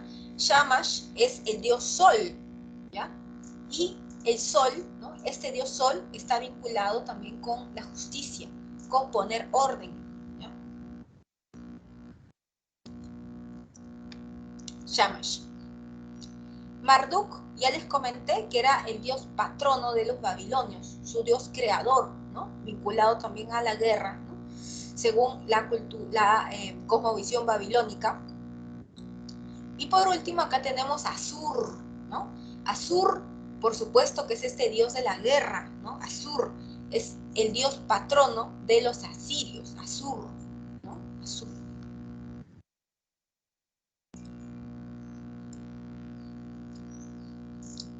Y ahora vamos a hablar de Egipto, ¿no?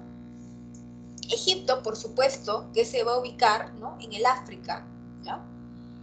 En Egipto hablar de Egipto es como que un poco hablar del mundo al revés. ¿Ya? Profesora, disculpe. ¿Podría ponerle otra diapositiva? Sí, no te preocupes. Vamos a regresar.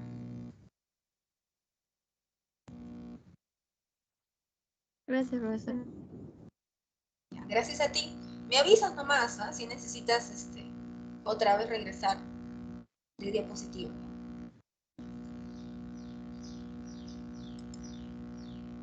Ya, entonces estábamos hablando de Egipto, ¿no? La historia de Egipto dura más de 3000 años, ¿no? Y en realidad los especialistas que trabajan en Egipto son los egiptólogos, ¿no? O sea, 3000 años, ¿ya? Dura la historia, ¿no? Para los egipcios. ¿Ya? Ahora, los antiguos egipcios llamaban a su tierra, ¿no? Kemet, ¿no? Tierra negra, ¿ya? ¿Por qué? Porque Egipto tenía la particularidad, ¿no? De tener el famoso limo, ¿no? ¿Ya? El limo es el fertilizante natural, ¿no? Que lleva consigo el río Nilo, ¿ya? El limo, ¿no? Fertiliza las tierras, las hace fértiles, las prepara para para hacer pues la siembra, ¿no? Y los antiguos egipcios creían que su vida de alguna u otra manera dependía del Nilo, ¿ya? ¿Por qué? Porque supuestamente el Nilo surge de las lágrimas de la diosa Isis, ¿no? Esta diosa, ¿no? Y según esto, ¿no? Según esta idea, el Nilo, ¿no? Es importante porque los egipcios dependen del Nilo, ¿por qué? Porque gracias al Nilo tienen sus alimentos, ¿ya? Entonces, por eso es que es peligroso cuando hay inundación, ¿no? O cuando hay sequía, ¿no? Tanto en inundación como en sequía es peligroso para la gente, ¿por qué? Porque si hay inundación, el Nilo se puede llevar consigo a todas las casitas, ¿no? De los campesinos que habitan el lugar, ¿no? En cambio, si hay sequía, igual se echan a perder los cultivos, las cosechas y la gente no tiene que comer. Entonces, por eso es que para los antiguos egipcios, ¿no? El Nilo era sagrado, ¿ya? Porque gracias al Nilo obtenían sus alimentos. La zona de Egipto, ¿no? Es una zona en donde abundan los papiros, ¿no? La cebada, el trigo, los dátiles, las uvas, ¿no? Esa es la zona de Egipto. ¿Ya?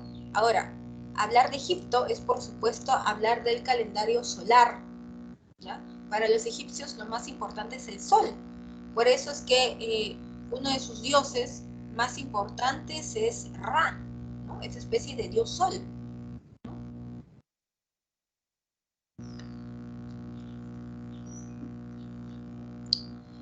Y después, ¿no? Los egipcios fueron grandes matemáticos, tanto así que crean el pi, ¿no? El 3, 14, 16, bla, bla, bla, ¿no? Lo crean los egipcios, ¿ya? Los egipcios también fueron grandes médicos, ¿ya? Los médicos egipcios curaban infecciones, ¿con qué? Dándoles a sus pacientes, pues, el moho, pan con moho, pan con hongos, pan hongueado. ¿Por qué? Porque el pan con moho, ¿no? El moho posee penicilina, ¿ya? Penicilina natural. Y la penicilina, sabemos todos que es un antibiótico. Los médicos egipcios curaban con eso, ¿no? Curaban las heridas utilizando aceite de oliva, utilizando miel, ¿ya? Curaban las heridas. Entonces fueron grandes médicos. Practicaban hasta abortos los egipcios, ¿no? Hacían hasta implantes dentales, ¿no? Si pertenecías a la élite te podían poner tu implante dental, ¿no? Hecho de dientes, ¿no? De hienas, por ejemplo, ¿ya? pero fueron súper avanzados, ¿no? Y ni qué decirlo de la técnica de momificación, ¿no? Que trabajaban los médicos egipcios, ¿no? Así hacían preservar el cuerpo hasta, según ellos, el fin de los tiempos, ¿no? Los egipcios están obsesionados con esta idea de la inmortalidad, ¿no? De vivir más allá de la muerte. Por eso es que construyen grandes tumbas, ¿no? En honor a sus muertos, ¿no? Ahora, vamos a hablar de los periodos históricos, ¿ya? De la civilización egipcia. Vamos a empezar hablando, ¿no? De la época arcaica, ¿ya? Hablar de esta época es hablar sin duda alguna de Narmer, Menes, el rey escorpión, ¿ya? Es considerado el primer faraón. ¿Por qué? Porque es el primero en unificar Egipto. Hasta antes de Narmer, ¿ya? Lo que existía en Egipto era un montón de nomos. Los nomos son las provincias, un montón de provincias, ¿ya? Un montón de provincias, ¿ya? Pero estas provincias eran gobernadas por los nomarcas, ¿no? Por esos jefes de provincia, pero no había todavía una unidad política, ¿no? La unidad política la crea Narmer cuando somete, ¿no? A todos estos nomos, ¿no? En una sola unidad, pues, geográfica, ¿no? Territorial, ¿no? Que va a ser Egipto, ¿ya? Obvio, si es arcaico-tinita, la capital va a ser Tinis, ¿ya? Y en la corona de Narmer se puede apreciar, ¿no? Esta idea, ¿no? De la unión del Alto y del Bajo Egipto, ¿no? O sea, él une todos los nomos, ¿no? En una sola cultura, ¿no? Egipto. Y después vamos a hablar ahora del Imperio Antiguo, ¿ya? El Imperio Antiguo es la época en donde se construyen grandes edificaciones, es en donde aparecen las grandes pirámides de Egipto, ¿ya? Antiguamente se acostumbraba a enterrar a los muertos en las mastabas, ¿no? Y en esta época, en el Imperio Antiguo, va a aparecer un faraón que se va a llamar Sócer. Sócer va a encargarle a su arquitecto de confianza, Imhotep, que mande construir una mastaba que le ayude a llegar al cielo, ¿no? Entonces, así es como Imhotep crea una mastaba, ¿no? Y pone otra mastaba y así, una encima de otra, ¿no?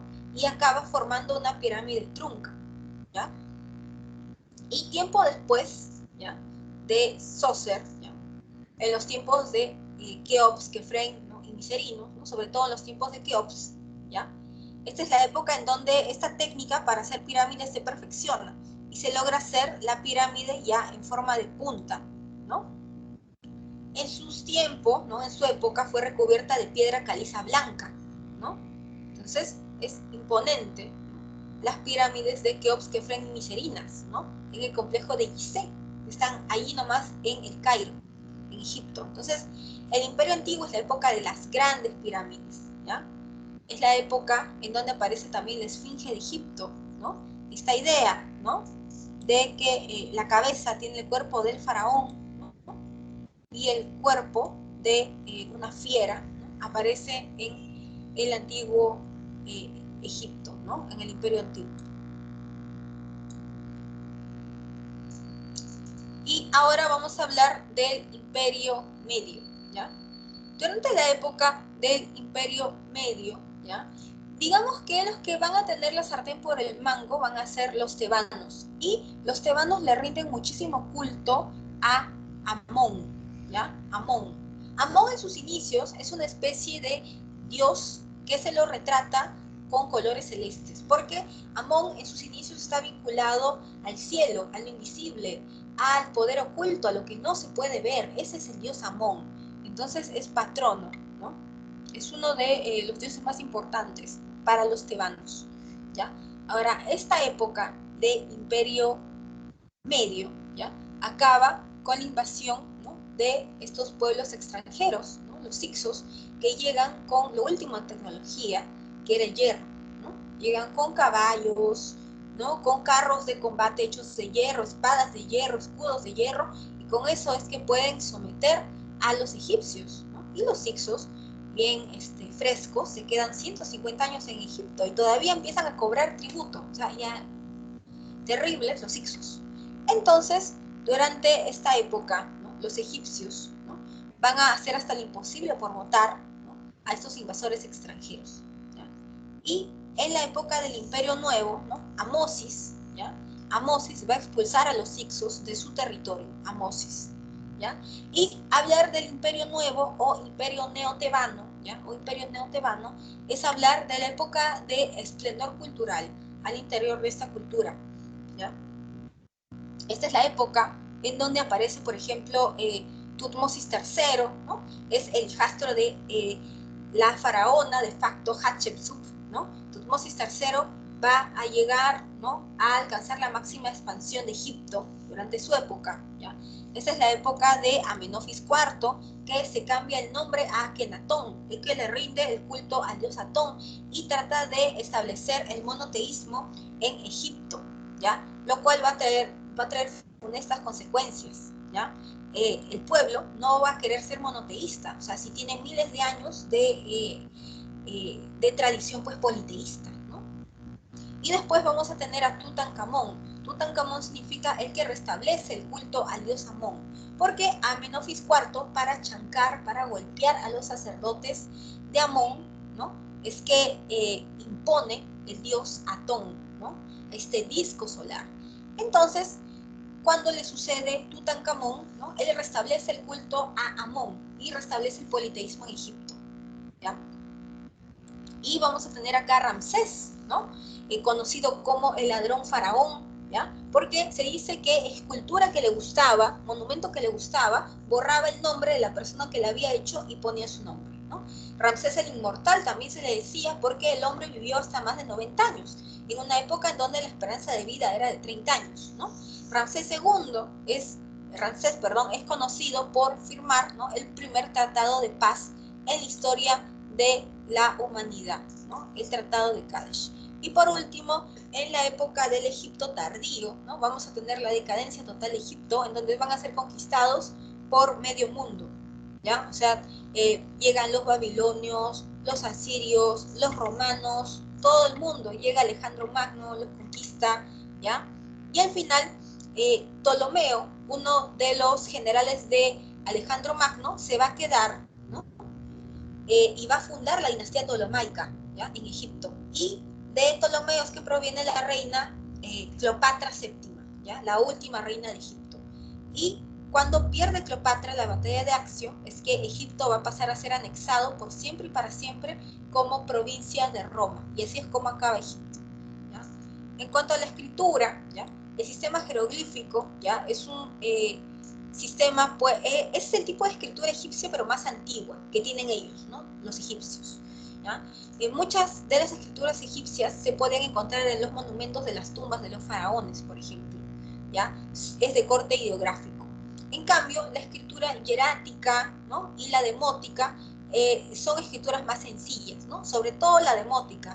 Demótica, ¿no? Demos viene de pueblo, ¿no? Es una escritura ya como para que cualquier persona, ¿no? Pueda escribir, ¿ya? Es hecha para el pueblo, ¿ya? La arquitectura de Egipto obviamente es inmensa, gigante, dantesca. Prueba de ello son las grandes pirámides de Egipto. Ahora, durante la época del Egipto tardío se va a empezar a enterrar a los muertos en hipogeos. Hipogeo significa por debajo de la tierra, por debajo de la montaña, para tratar de evitar a los saqueadores de tumbas de los egipcios, ¿ya? En cuanto a la religión egipcia, ¿no? La religión egipcia es pues politeísta, ¿no? Destaca Isis, por ejemplo, esta diosa del amor, de la fertilidad, ¿no? Y los egipcios adoran a los animales, ¿no? Esta adoración a los animales se llama zoolatría, ¿no? ¿Ya? Y para ir cerrando la clase del día de hoy, ¿no? Vamos a hablar de la India y de China, ¿ya? Hablar de la India, ¿no? Es hablar, pues, de una gran cultura que se va a sentar, ¿no? Entre dos grandes ríos, el Indo, ¿no? Y el Ganges, ¿no? Ahora, dentro, ¿no? Del mundo hinduista destacan las estupas, ¿no? Las estupas, ¿ya? Las estupas son una especie, ¿no? De lugares, ¿no? Son como una especie de lugares sagrados que pueden contener pequeños pedacitos de Buda, por ejemplo, ¿no? Las estupas, ¿ya? Ahora, hablar de la India, ¿no? Es hablar de Hablar del cero, por ejemplo, es hablar, ¿ya?, del ajedrez, es hablar del yoga, ¿no? Los hindúes, ¿no?, la población de la India, cree, ¿no?, que debe haber una especie de conexión entre el cuerpo y la mente, ¿no? Por eso es que es tan importante el yoga, porque te ayuda a tener concentración, ¿ya? Ahora, existen dos grandes religiones, ¿no?, dentro de la cultura india. En primer lugar, vamos a tener acá el hinduismo, ¿ya? Según el hinduismo llega en realidad con invasores de origen indoeuropeo extranjero, ¿no? Son los Vedas, ¿no? Los Vedas llegan con su religión, con el hinduismo, llegan con su lengua, ¿no? Con el sánscrito, ¿no? Y se imponen sobre los pobladores originales de las zonas, ¿no?, de Harappa y Mohenjo-Daro, ¿ya? Y imponen su cultura y su religión, ¿no? Ahora, según el budismo existe la reencarnación, ¿no? Y uno reencarna de acuerdo a qué tan bien o qué tan mal te has ido comportando a lo largo de tu vida, ¿no? Creen en la reencarnación. Si te has portado muy mal, puedes acabar siendo incluso una planta, ¿no? Y el budismo, ¿ya?, fue, pues, por supuesto, fundado por Siddhartha Gautama, ¿no? El budismo nos habla, ¿no?, de que la máxima para el budismo es alcanzar el nirvana, ¿no? El nirvana es una especie de estado zen, ¿no?, estado cero, en donde uno ya no siente nada, ¿no? Según Buda, uno sufre, ¿por qué? ¿Ya? Porque uno tiene necesidades, porque uno se preocupa, ¿no? Buda te dirá, no te preocupes, ¿no? ¿Ya? ¿Por qué te preocupas? No te preocupes, ¿no? ¿Ya? En realidad, ¿no?, tú sufres porque tú deseas algo, tú quieres algo. Por ejemplo, ustedes quieren ingresar a San Marcos, ¿no? ¿Sí o no? Entonces, quieren ingresar a San Marcos y eso, por supuesto, genera frustración, ¿no? Genera, pues,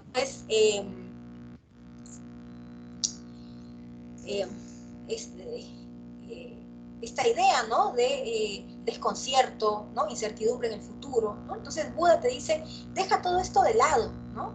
Deja todo esto de lado, deja tu preocupación de lado, ¿no? Tú sufres porque deseas algo, entonces tú tienes que anular tu deseo. Cuando no deseas nada, ¿no?, estás, pues, en una especie de estado cero, ¿no? Ya no necesitas nada. Gracias, señorita tutora Angélica, ¿no? ¿Ya? Nos dice que la clase acaba 7:05. Entonces, para hablar rapidito, ¿no?, de los periodos de la civilización india, ¿no?, los pobladores originales, ¿no?, vivían felices y contentos en Harappa y Mohenjo-Daro, ¿no? Allí, pues, tenían agua, desagüe, alcantarillado, vivían muy bien. El problema es cuando empieza la época védica. Durante la época védica es en donde llegan los Vedas, ¿no?, esta población de origen indoeuropeo que llegan con el sánscrito, ¿no? Llegan con su lengua, llegan con su texto sagrado, los Vedas, ¿no? Imponen su religión y su cultura sobre los pobres pobladores locales e instauran este injusto sistema de castas, ¿no? Según este sistema de castas, tú no puedes transgredir tu casta, ¿ya? Porque si tú transgredes, te vas a convertir en un paria o un intocable, un dalit, ¿ya?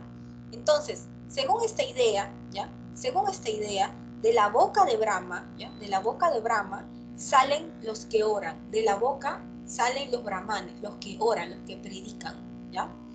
Ahora, ¿ya?, de los brazos de Brahma, pucha, qué feo mi dibujo, ¿no?, salen los kshatriyas, ¿no?, los guerreros, los brazos, ¿no?, los que hacen la guerra, la nobleza, ¿ya? De las piernas, ¿no?, de las piernas de Brahma, ¿no?, de las piernas de Brahma saldrán las vaisyas, ¿no?, el pueblo, la gente de a pie. Y por último, de los pies, ¿ya?, de los pies de Brahma, ¿no?, de los pies de Brahma saldrán, pues, las súdaras, ¿no?, que son ya lo último dentro de la escala social, ¿no?, de este injusto sistema de castas, ¿no? Entonces, tú no puedes casarte con alguien que no sea de tu casta, ¿no? Porque si haces eso, te conviertes en un dalit o un paria, ¿no?, un impuro, un intocable, ¿ya? Y durante el periodo brahmánico se consolida este injusto sistema de castas, pero también va a aparecer Siddhartha Gautama, el iluminado, y funda el budismo para oponerse a este injusto sistema de castas, ¿ya? Durante la época del Imperio Maurya, ¿no?, se produce la primera unificación de la India, la expansión de la India, ¿no? Y durante la época del Imperio Gupta, ¿no?, se va a producir pues esta idea, ¿no?, del auge del comercio. Y ahora vamos a hablar de la China, ¿ya? La China va a encontrarse entre dos ríos súper famosos, el Huanghe, el Yangtze, ¿no?, entre los ríos azul y amarillo, ¿ya? Se va a sentar China. Hablar de China es hablar de las pagodas chinas, ¿no? Es hablar de la muralla china, ¿ya? Los chinos tenían la costumbre de escribir en huesos de seres humanos fallecidos, ¿ya? Y los chinos van a hacer un montón de inventos, ¿no? La pólvora, ¿no?, con la que se prenden los fuegos artificiales, ¿no? La brújula, ¿no? Entonces, incluso un tipo de imprenta, pero súper rudimentaria, ¿no?, la hacen los chinos, ¿ya? Y van a surgir dos escuelas de pensamiento súper importantes, ¿ya?, en China. Uno es el confucianismo, ¿ya? Confucio, ¿ya?, cree que la única manera de que China pueda salir adelante es educando a su población, que la gente se eduque. Y esa educación tiene que darse de tipo moral, moralista. Por eso es que los chinos hasta ahora respetan mucho a sus ancestros, a sus mayores, ¿ya? Y Lao Tse va a ser otro filósofo pensador súper importante. Para Lao Tse, el principio de todo, ¿ya?, es el Tao. Y este Tao se divide, ¿no?, en el yin y el yang, ¿no?, en lo bueno y en lo malo, en lo positivo y lo negativo. De acá es que aparece esta idea de que polos opuestos se atraen, ¿no? Yin-yang, ¿no? Yin-yang es Lao Tse con su taoísmo, ¿ya? Y para hablar rápidamente de los periodos, ¿no?, de la historia de China, durante la época Xia, ¿no?, es la etapa legendaria, es la etapa que menos fuentes, ya menos vestigio, ¿no?, de que estos reyes existieron, ¿no?, hay, ¿no?, para el historiador. Por eso es que se le conoce como la etapa legendaria, porque no hay mucha fuente, ¿ya? Durante la dinastía Shang, ¿no?, es en donde los chinos empiezan, digamos que, a pelearse entre sí, porque descubren el bronce, y con el bronce ya pueden hacer la guerra, y la escritura la van a hacer en huesos de seres humanos muertos. Durante la época de la dinastía Zhou, ¿ya?, esta es la época de los reinos combatientes, ¿ya? Esta es la época en donde todavía no hay un sentido de unificación en China, sino que hay un montón de reinos independientes y se pelean entre sí. El primero en unificar estos reinos va a ser, ¿no?, Shi Huangdi, ¿no?, que es, ya pertenece a la dinastía Qing, ¿no? ¿Han visto la momia 3? La momia 3, ¿no?, se contextualiza, ¿no?, con esta época del emperador Shi Huangdi, que está obsesionado, ¿no?, con alcanzar esta idea de la inmortalidad, ¿ya? Y para eso le empiezan a dar plomo todos los días y muere rápido. Y cuando se muere, ¿no?, lo van a enterrar con todos sus guerreros de terracota, ¿no? Ahora, cuando muere Qing, ¿ya?, va a entrar la dinastía Han, ¿no? Y durante los tiempos de la dinastía Han es que va a empezar el auge del comercio a través de la ruta de la seda de China, ¿no? Ahora sí, vemos una línea resumen de lo que hemos trabajado el día de hoy, ¿ya? Y les voy a dictar las claves, ¿ya? La 1 es la A de avión, ¿ya? La 1 es la A de avión, la 2 es la A de avión, la 3 es la D de dado, la 4 es la A de avión y la 5 es la C de casa. Ahora sí, cuídense, gracias por su atención.